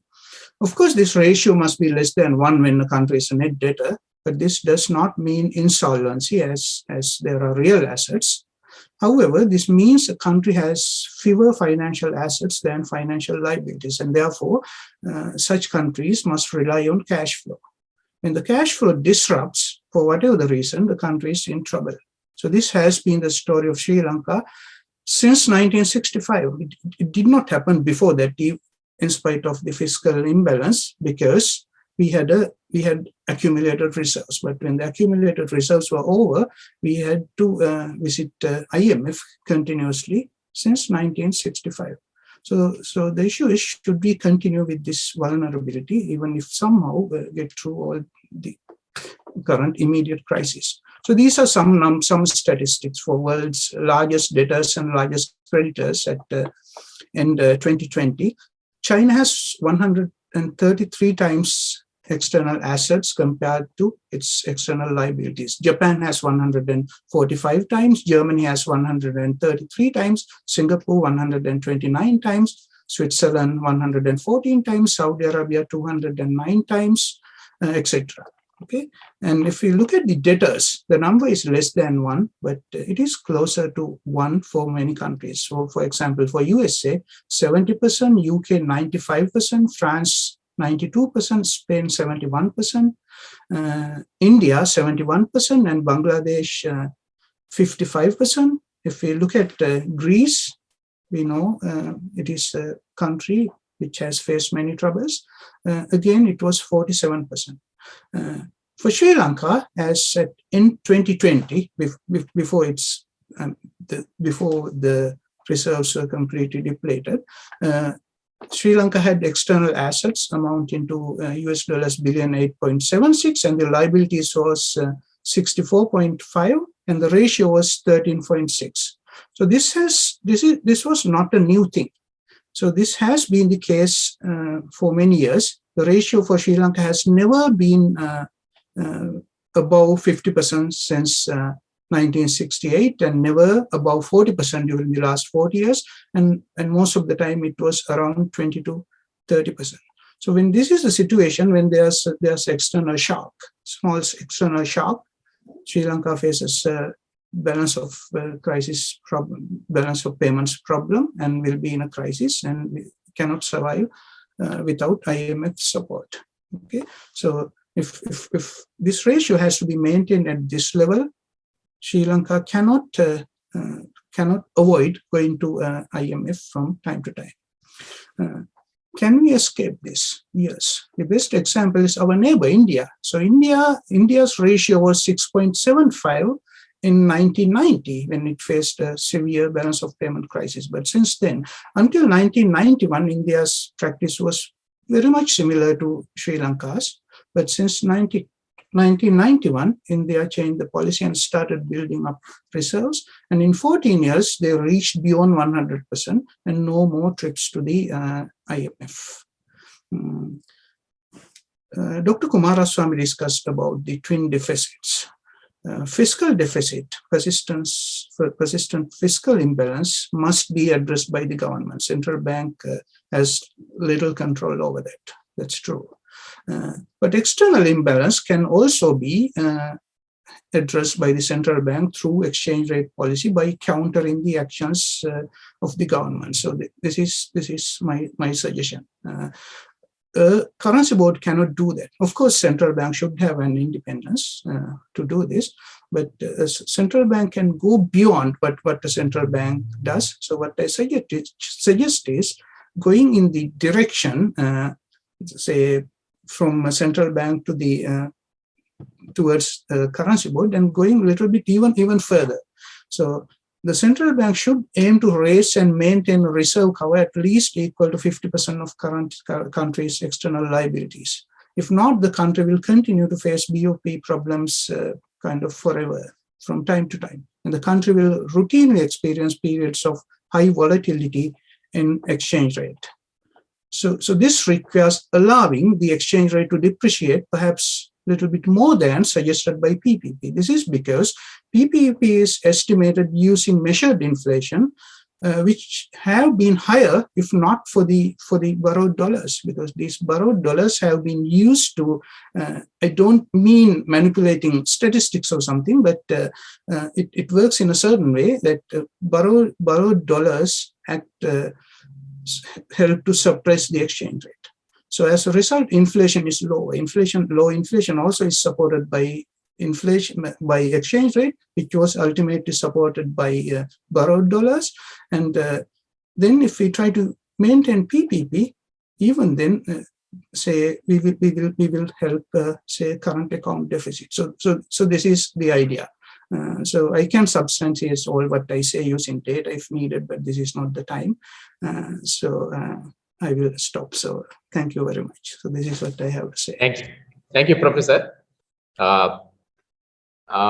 Now, because of the interest in the topics and also the questions raised by the participants, Director CBS has been generous to extend the period by another 30 minutes. Then let's thank you very much, Professor. Then we will turn to Mr. Ariyaratne, because now Dr. Kumaraswamy explained about the crisis and also the measures taken and also the possible impact of that on the average people. And Dr. Wijewardena highlighted the importance of communicating the gravity of the problem to the public. And Mr. Ariyaratne in the first round explained what mistakes the people in Lebanon, the policymakers in Lebanon, have made and how it has aggravated the situation. Now, finally, it all come to the point that people were affected. Finally, a solution also needs the people's support. Then the next question to Mr. Ariyaratne is, okay, if we are going to implement policies, if they are going to affect the public, how can we get their support? What are the measures that we should take to get them involved? We can say inclusive inclusive way of finding a solution. How can we do that? What are the measures as you think? I know that the question is not easy. You can simply make some suggestions. I think those will work. Mr. Ariyaratne, Susantha. Yes, Karu. Structural reforms are must. We have to implement because we are in a crisis because we couldn't implement the necessary reforms. At least this is the best time to implement because we are in a very bad shape. But the problem is reforms anywhere in the world, when reforms are implemented, they are very painful, they are very unpopular, they are very misunderstood. Because of that, it is a big challenge for any authorities to implement the necessary reforms, but you can't hide from the people. We have to face, we have to implement reforms, and the government should be strategical. The government should have good strategies when it implement necessary reforms. Number one for me is good communication policy. The government needs a good communication policy. Government has to say everything without hiding what's happening in the economy, maybe daily basis. In case of corona crisis, I heard New Zealand Prime Minister, US President, they came to media every day and explain what is happening. And we have to follow the same example. We have to educate people with correct information that we have to do this. This is the progress. These are the problems we have to face. We have to educate people. Karu, if you remember, in past, we tried several times some reforms in the public sector, in education sector, but they were not success because the government did not communicate with people properly. And we can't make that mistake here. We need a proper communication policy to tackle the problem. We have to talk with people. And the economic science is very hard to understand, and reforms are very hard to understand for general people. Because of that, it will be very difficult the authorities to convince the importance of reforms to everybody, all the people. But they have to win the influential social groups and civil societies. If they can win those segments, then it will be easier to convince the message through these social groups to general people.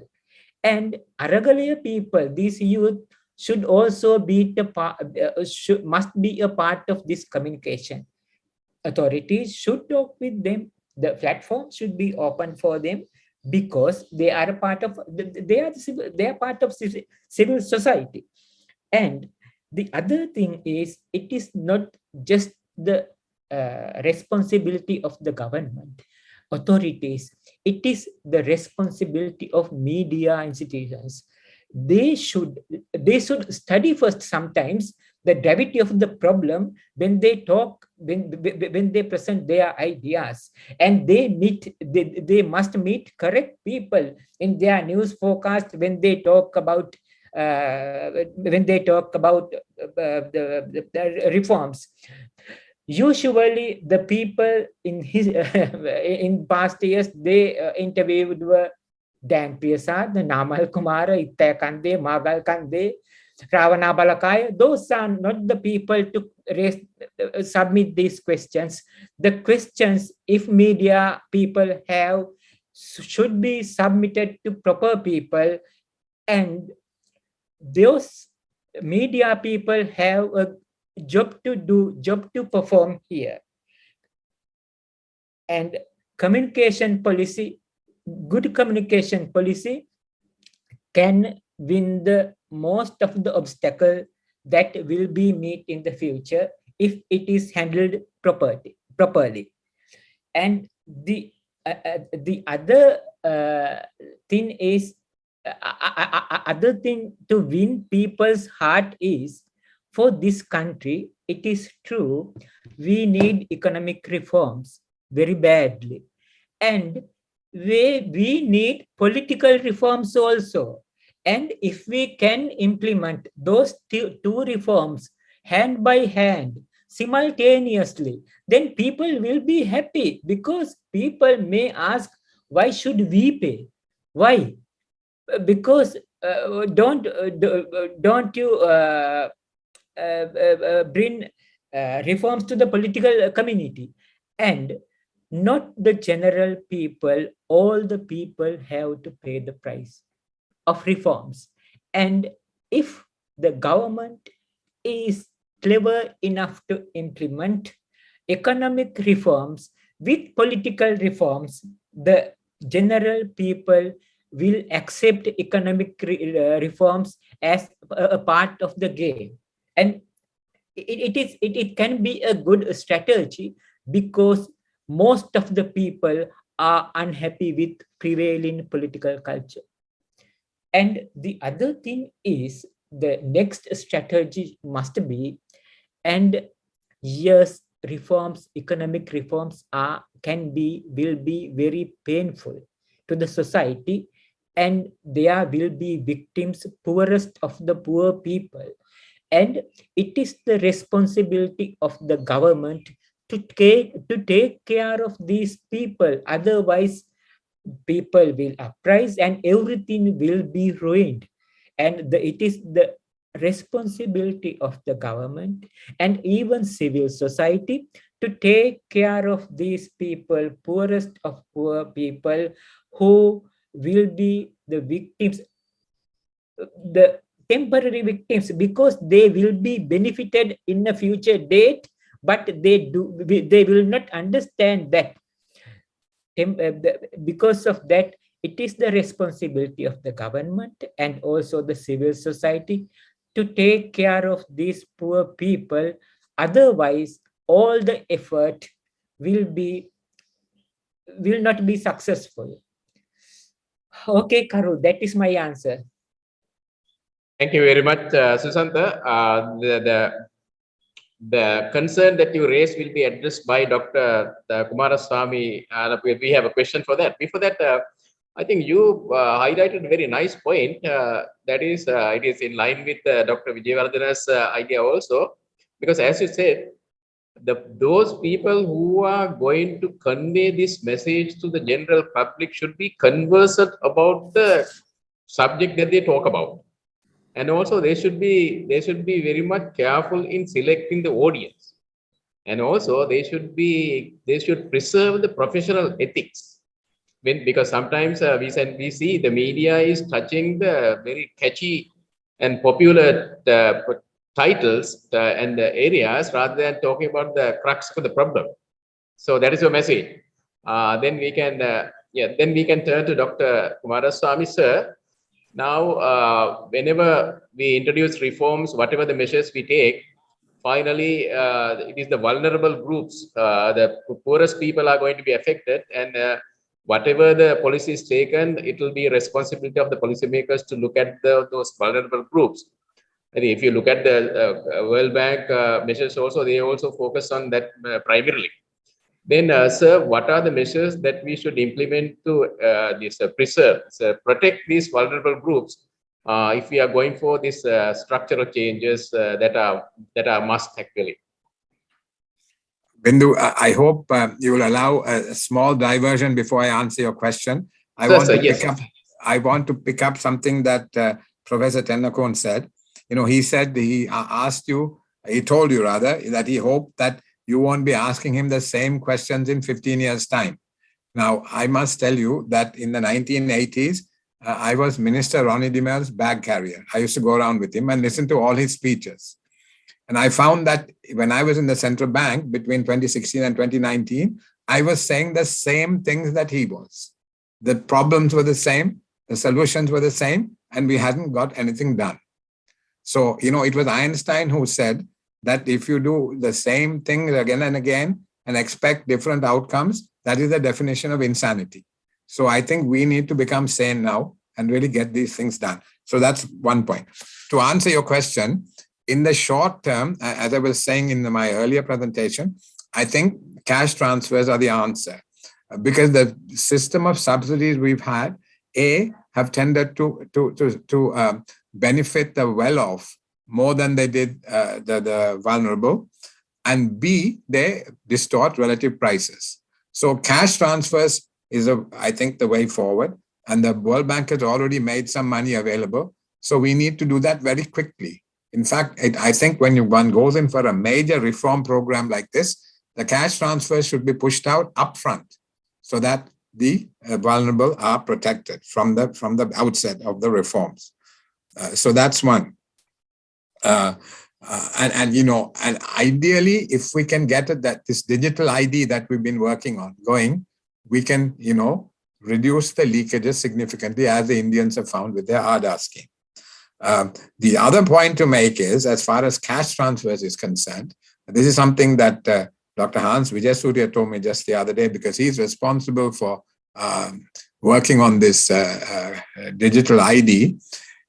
He was saying that because, per capita alcohol consumption is very high in Sri Lanka, and indebtedness is very high. So that if you give cash transfers to the poor, much of it will leak into alcohol and debt servicing, and that they may still be not able to meet the essential needs of their families. So he is trying to design a digital ID which will enable the money to be segmented into different uses, so that you have a cap on what you can use, part of the money you can only use for food, part of the money you can only use for fuel, etc. He's trying to design that. And if we can design that, then we can overcome this problem of money being spent on useless things. Well, debt servicing, I suppose you have to service your debt at some point, but it shouldn't be the first thing a poor family has to do in this kind of situation. Okay, that's that. Secondly, I think that's a short-term solution. In the longer term, if one takes the supply side and the demand side separately, on the supply side, I think clearly we need to upgrade our education, training, and skills development. We need to align the output of the system, the education system, much better with the sectors which have a dynamic comparative advantage within our economy. So that alignment, the Singaporeans are very good at this. They are always looking forward, and they're channeling the output of their education system into those dynamic sectors. So we need to learn from that and move in that direction. So that's the supply side, what we need to do with education and training. On the demand side, we need basically to create the proper climate for us to create higher value jobs. Those sectors which will give employment. We had the investment climate, the factor markets, trade policy, trade facilitation, all these things we've been talking about for so long. We need to get things done so that we are able to create higher value jobs, so that people have higher wage employment. So that's on the demand side. So on the supply side, as I said, education training. On the demand side, create the proper environment to create whereby higher value employment is generated. And that I hope in the long term is where we go. And I must say one thing on in terms of education training and skills development, we have fiscal constraints, and we are likely to have fiscal constraints for a long time. So therefore, I think we need to be very pragmatic about provision, that we should have public provision, private provision, mixed public-private provision, all that side by side, which I think other countries do. And we are moving in that direction. We're moving in that direction, but we shouldn't have this rather dogmatic attitude to how education should be provided. Thank you. Thank you, Bindu. Thank you, Doctor. Now we have received large number of questions, but some of them can be combined to raise one question. So there is a very interesting question. I think probably Dr. Wijewardena would be able to answer that question. They are asking, what is your view on the current exchange rate policy? Should the exchange rate be allowed to depreciate further? If so, what will be the repercussions in the medium term? So that's a question like that, sir. Is the current exchange rate policy? I remember you also had written something about central bank is doing the same mistake, like maybe related to that, they must be asking this question. Is the current exchange rate policy acceptable? If not, if we allow the rate to go further, what will be the repercussions? Well, That is a combined question. It's a question of whether you would be able to hold on to it. Because we know we have the experience with Thailand, experience with the Philippines, experience with, as Susantha said about the Lebanon, and also now the latest experience with Turkey. For a central bank to hold on to the exchange rate at a given level, the central bank should have reserves to do so. So if you don't have reserves, actually we are trying to hold on to a kite which is now floating in the sky freely without any direction by the person who is operating the kite. It's like that.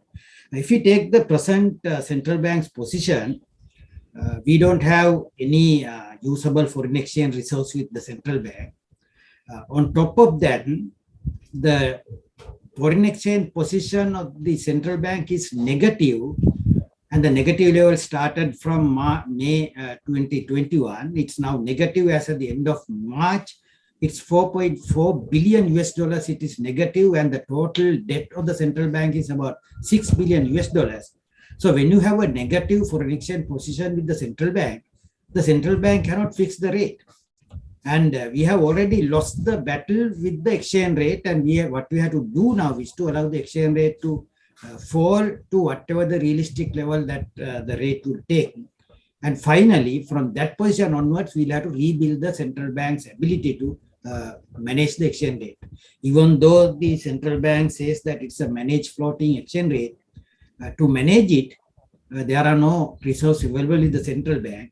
Even the two rates that have been published by the central bank as TT rates every day, 355 rupees buying rate and the 365 rupees the selling rate, there are no dollars available at those rates in the bank. People have to wait in the queue. So that is why, when the central bank has, cancelled this, banned this, open accounting system, without sufficient foreign exchange available with the central bank to supply foreign exchange to the importers, the system has further collapsed, and it has actually driven the entire legitimate market to an underground market today. So that is what the central bank should prevent itself. And in my view, the present exchange rate policy of the central bank at fixing at 360 rupees at the middle rate officially, because the previous two governors did it unofficially, the present governor is doing it officially, and it is just like, I will record my scorecard at the school, the report card at all A passes, and I show to my father that I have got A passes in all the subjects. It's like that. So you can't do it without having a sufficient stock of foreign exchange. Probably when the central bank gets the extended fund facility loan, which comes to about, say, 3.2 billion US dollars, and another RFI facility of some 800 million US dollars immediately, the central bank would be able to recover partly the negative foreign exchange position of the bank immediately. But as I have mentioned to you, the total central bank's borrowings had been about 6 billion right now. Out of that, we have only negative portion is about, say, the 4.4 billion. So it is just like whatever the money that we pay the central bank is just like watering a sinking well. So whatever the water that you put to the well, it gets dried up immediately. So this is what is happening there, Bindu. I think what many people fear is if you allow it, how high it will go, or how low will rupee go. That you can't help it because in Thailand in year 1997, they also experienced a similar situation where the Bank of Thailand had spent about 25 billion US dollars to protect the Thai baht at 25 baht per US dollar. When they exhausted the entire amount of the foreign reserves that they have, overnight the Thai baht rate fell from 25 to 50. Then they had to go through a massive restructuring program in which the budget was converted to a surplus budget. The central bank in law was changed, and all kinds of massive restructuring program had to be undertaken by Thailand. But within a matter of say 10 years time period, they overcame it. The exchange rate, which fell to 50 bahts per US dollar overnight, got stabilized around say 30 bahts per US dollar. Now it is 20 baht per US dollar because of the surplus budget, number one, and also they have a surplus in the current account, number two. So those are the two reasons that we have to look at it. So without any structural reform program in place, along with the seeking this fund facility from the IMF, we will not be able to maintain it at our desired level. It's a guess. So in short, what you are suggesting is we have to bear the short-term pain to avoid the long-term pain later. Exactly. Yes. So that's what you're saying. I mean, the present rates published by the central bank, totally, they are not available in the market because every day the importers speak to me, and when they go to the bank to buy dollars at 365, the bank say they have to wait for 1 or 2 months time. So they have to be in a queue. So what is the meaning of publishing these rates in the central bank website and telling all the people in the world that we have stabilized the exchange rate? It's just like, as I said, I have, forged my report card and showing my father, I have got A passes in all the subjects. Thank you, sir. Now there's another interesting question. What are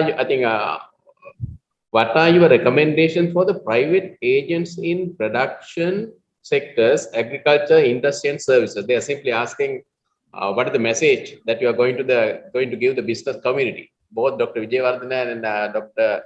Coomaraswamy, we have to answer that. I think I leave it to Dr. Coomaraswamy to answer because he had already tackled it in his keynote address. No, I mean, in a sense, I think, Bindu, it comes down to structural reforms, isn't it, really? We have to build the productive capacity of the economy.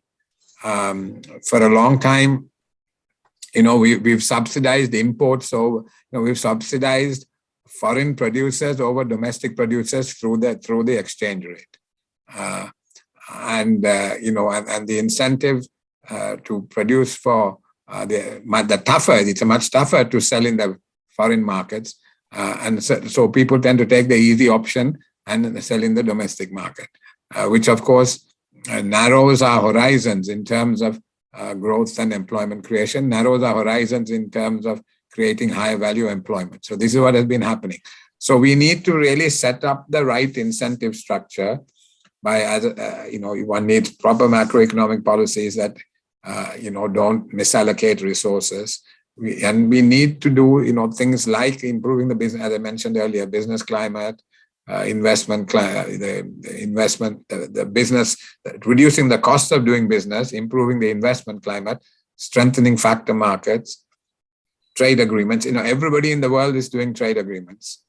We had one, Singapore, which is probably the least threatening trading partner you can have, because they are almost fully liberalized, so they don't protect anything pretty much.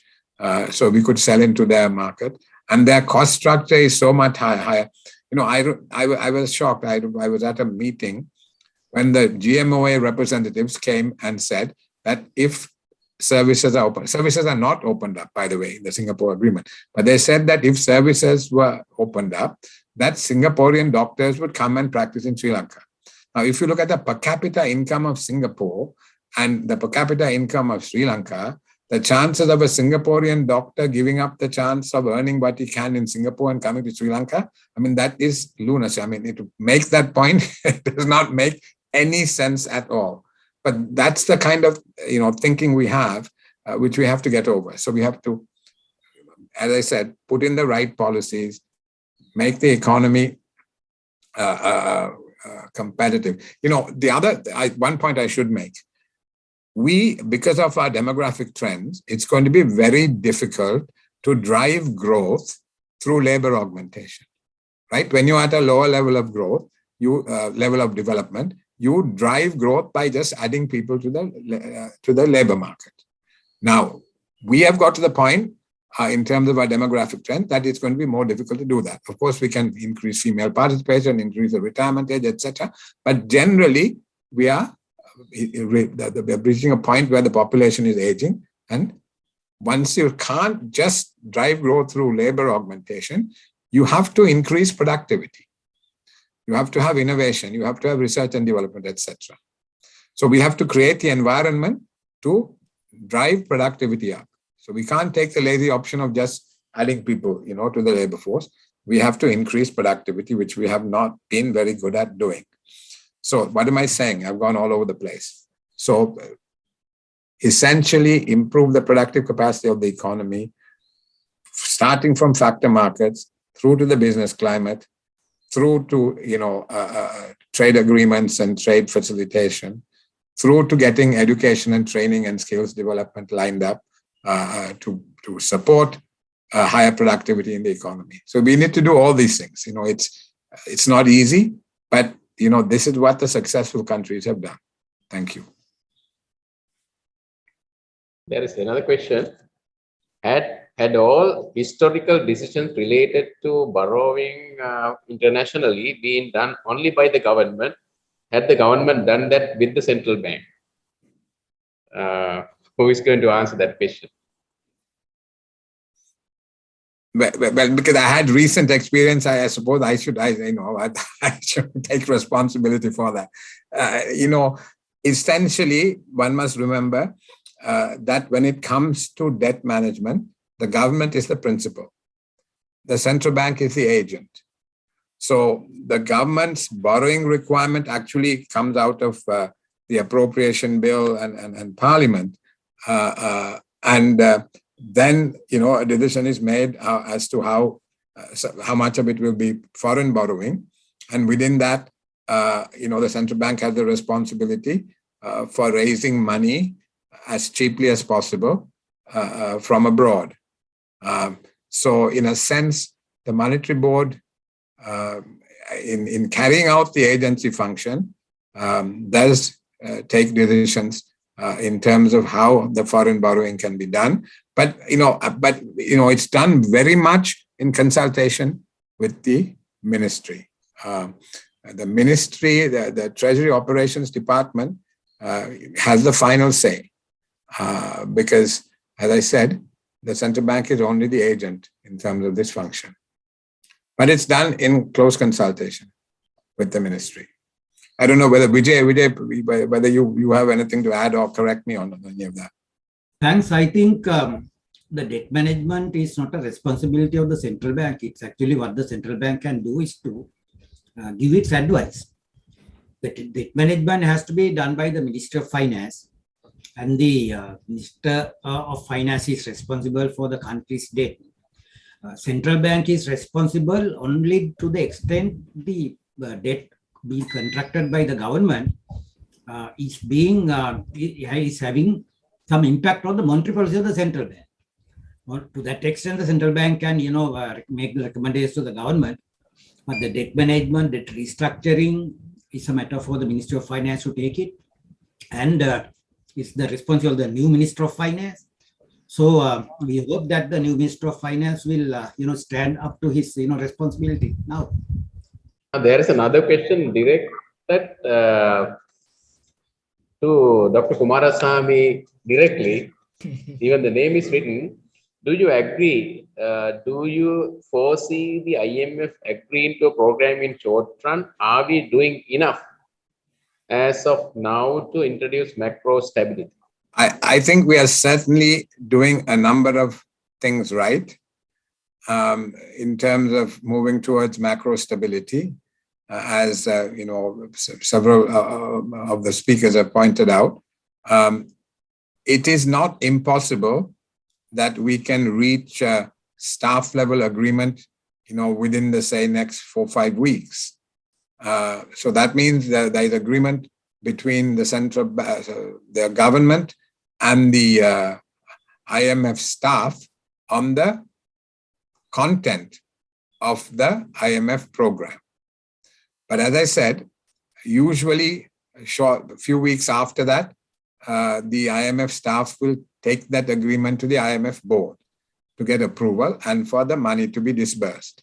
But now, because our debt is unsustainable, the IMF is not able to disburse any money to us until there is clear evidence that we are on a path that will take us to debt sustainability. So though we get staff level agreement in 4 or 5 weeks, which is not impossible, then the next step is going to be to demonstrate progress towards debt sustainability before the Sri Lanka's application is taken up by the executive board of the IMF and money is disbursed. So this time it's somewhat more complicated than in the past because of the need to achieve debt sustainability, or at least to demonstrate that we are on a clear path to debt sustainability. There's another question. It is about Sri Lanka graduating to the middle income country from a low income country. What they are saying is our GDP growth was fired by investing in infrastructure growth without proper returns, even to pay interest on loans. We thereby became middle income country, which no longer. I think what they are saying is now because of that graduation, we lost the opportunity of borrowing at concessional rates. So what they are asking is, were those growth numbers correct? Was it this manipulation? Like what? That's what they are simply asking. I'll give you a quick answer that the other two after. It doesn't. It's not an. I don't think the growth numbers were manipulated in a major way by the Census and Statistics Department. As you know, it's not the central bank that comes up with the growth numbers. But anyway, that is not as big an issue as how we use that money. I think some number of speakers also said that the money went into non-tradables. If it goes into non-tradables, then you don't earn or save foreign exchange to build your capacity to repay the money. That was the real problem, not whether the numbers were fudged or not. That is the channeling of the borrowed funds. Exactly. The purpose for which they were used, it should have been to trade up the tradable goods sector, which should have then earned or saved foreign exchange. Bindu, I think I can add something to what Dr. Coomaraswamy has said. Even though actually the reason for our graduating from low income to middle income was the main, because we had been concentrating on these non-tradables for about, say, 2 decades. That's the main reason. But I have examined the detailed distribution of that income among the provinces. And what I found was, it is only Western province which has graduated from low income to the middle income, and all the other 8 provinces are below the threshold level of becoming a middle income country. So there's a massive income distribution gap in Sri Lanka among the regions. In addition to there is this massive gap among the people, because only say 20% of the top income earners are getting about say 50% of the total income, and lowest level 20% gets less than 5% of the total income. But when it comes to the regional distribution of our income per capita national income, on which the country has been classified as a middle income country, it has basically based on the achievements of the Western province, not the other 8 provinces. So we have a big problem, because what has happened is now many people therefore argue that Sri Lanka had been denied the concessionary funding by the multilateral agencies, mainly because of the super performance of the people in the Western province. whereas the 8 other provinces people have not got anything because of that reason.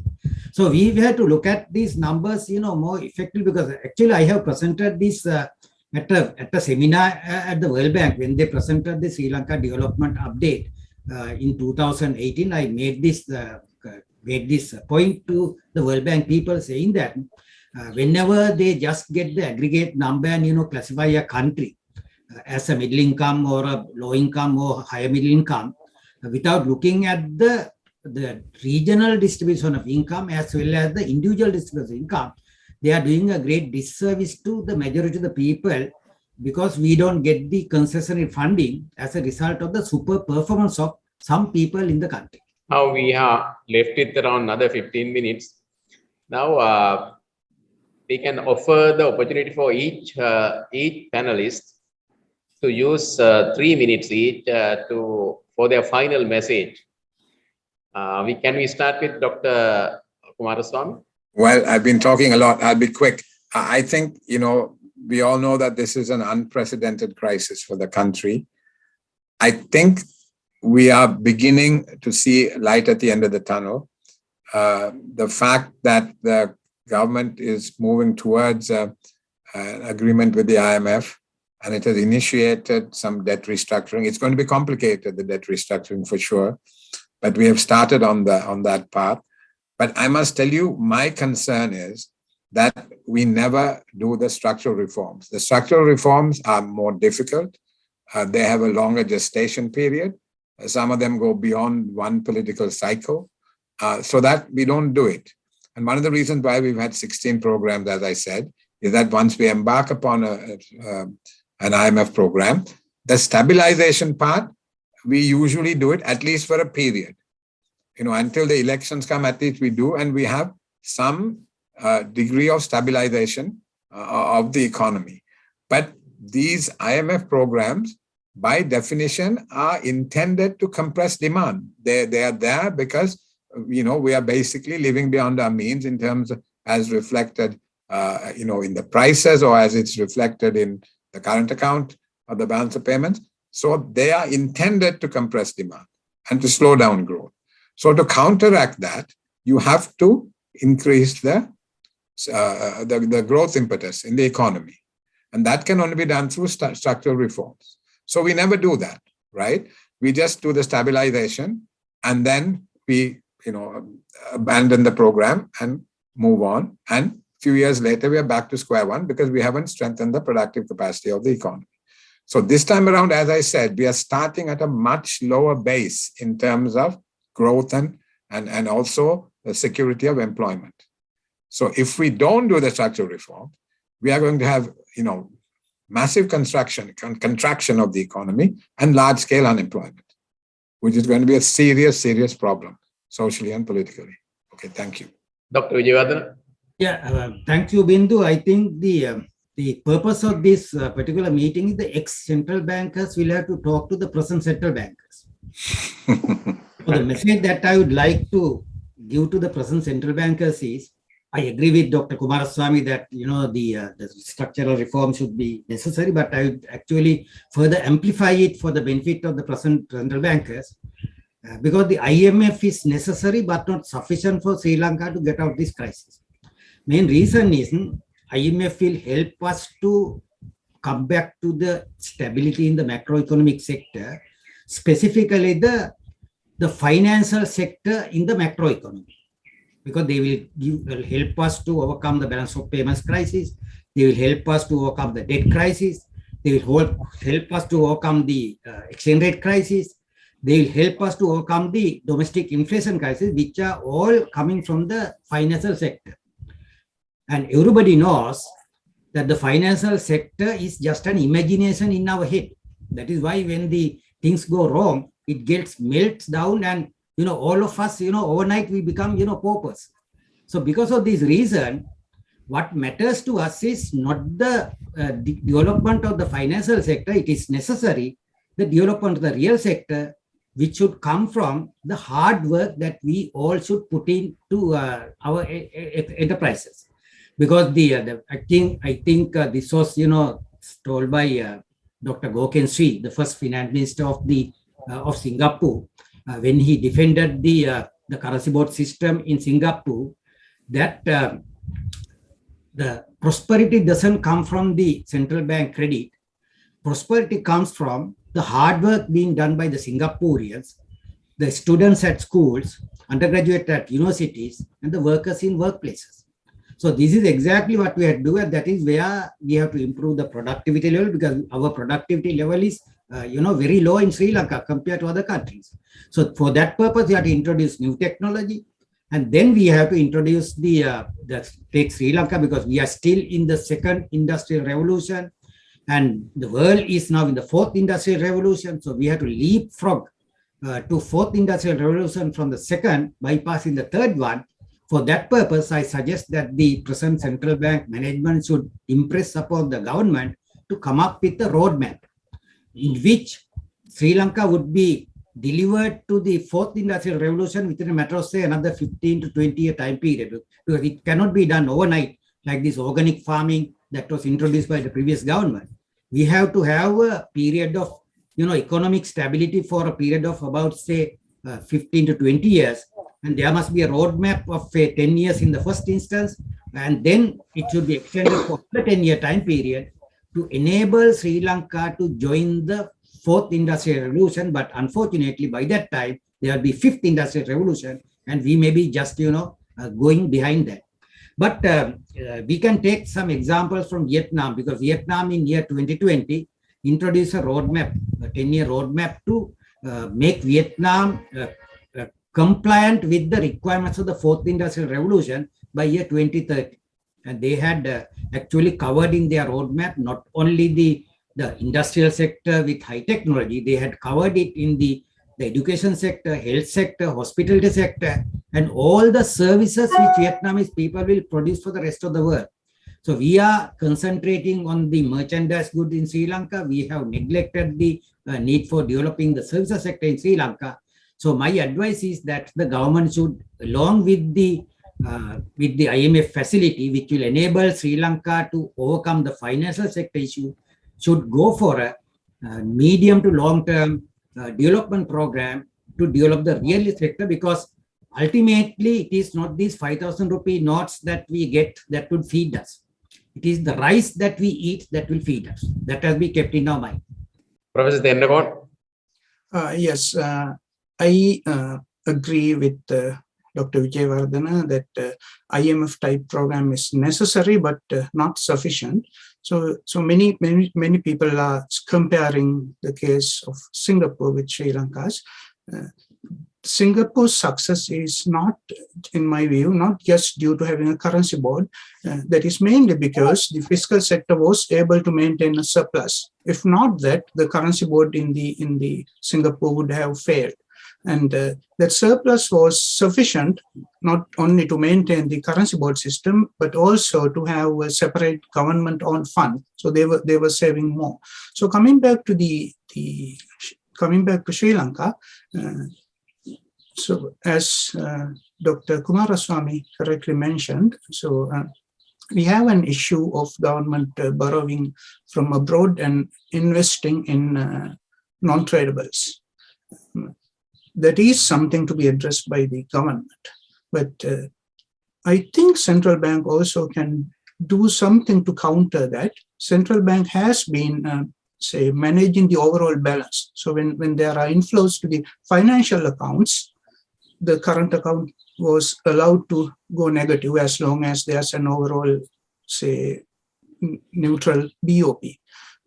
My suggestion is counteracting government's account by, say, allowing the exchange rate to depreciate a little bit further, so that the effect of using those funds on non-tradables is countered in some way. So that is my suggestion. So thank you. Susantha?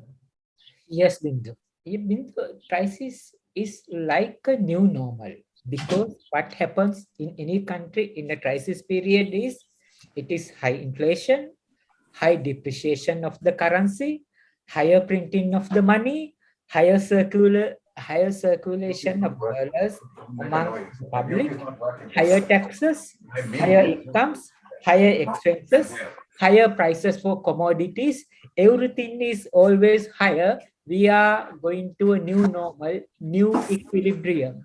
Now, to face this new normal situation, higher prices and higher cost of everything higher, people have to face the situation. Labor force and even the entrepreneurs, they have to work harder. They have to raise productivity. That is the exit route of a crisis. People have to raise productivity with higher working harder than they normally used to be, and that is the exit route for from crisis. There is no other solution. Now, there was there were some other questions also, but this is to all four speakers, depending on their preference. Now, the one question that appeared in many was, who is responsible? Who should sacrifice?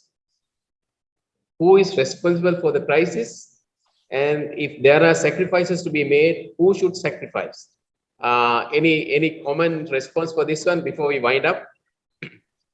Well, Bindu, there's a famous saying that, before you blame somebody for any error, just stand in front of a mirror. Then you will find the fellow who is responsible for that. Then that fellow will have to make the big sacrifice, in order to come out of this one. But I would say, what we've been saying is that this is a problem that has a genesis that goes back 70 years. So it's not easy to pin blame on one group of people, though some people may have been more responsible than others. So I don't think it matters too much. We are where we are. So we need to move on from here. Though we need to learn lessons from the past and make sure we don't repeat them.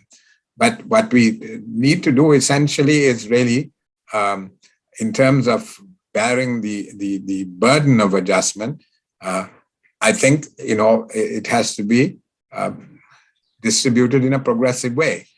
For instance, the tax system. Our tax system is one of the most regressive in the world because we, I think, only generate about 20% of our revenue from direct taxes. So over time, we need to adjust that. Similarly, as I said, we need to develop a social safety net, which gives protection to those who need protection, and we need to divert resources to do that. So I say that the burden of adjustment should be progressively shared in the sense that those who can bear the adjustment most should have the heavier load in terms of carrying out the adjustment. So that the policies should be designed in such a way to do that. Yeah, I can give 1 minute each if Susantha and Professor Vidhura wishes to say something. Okay, so quick comment on something. So I see many comments on corruption, so which we did not address.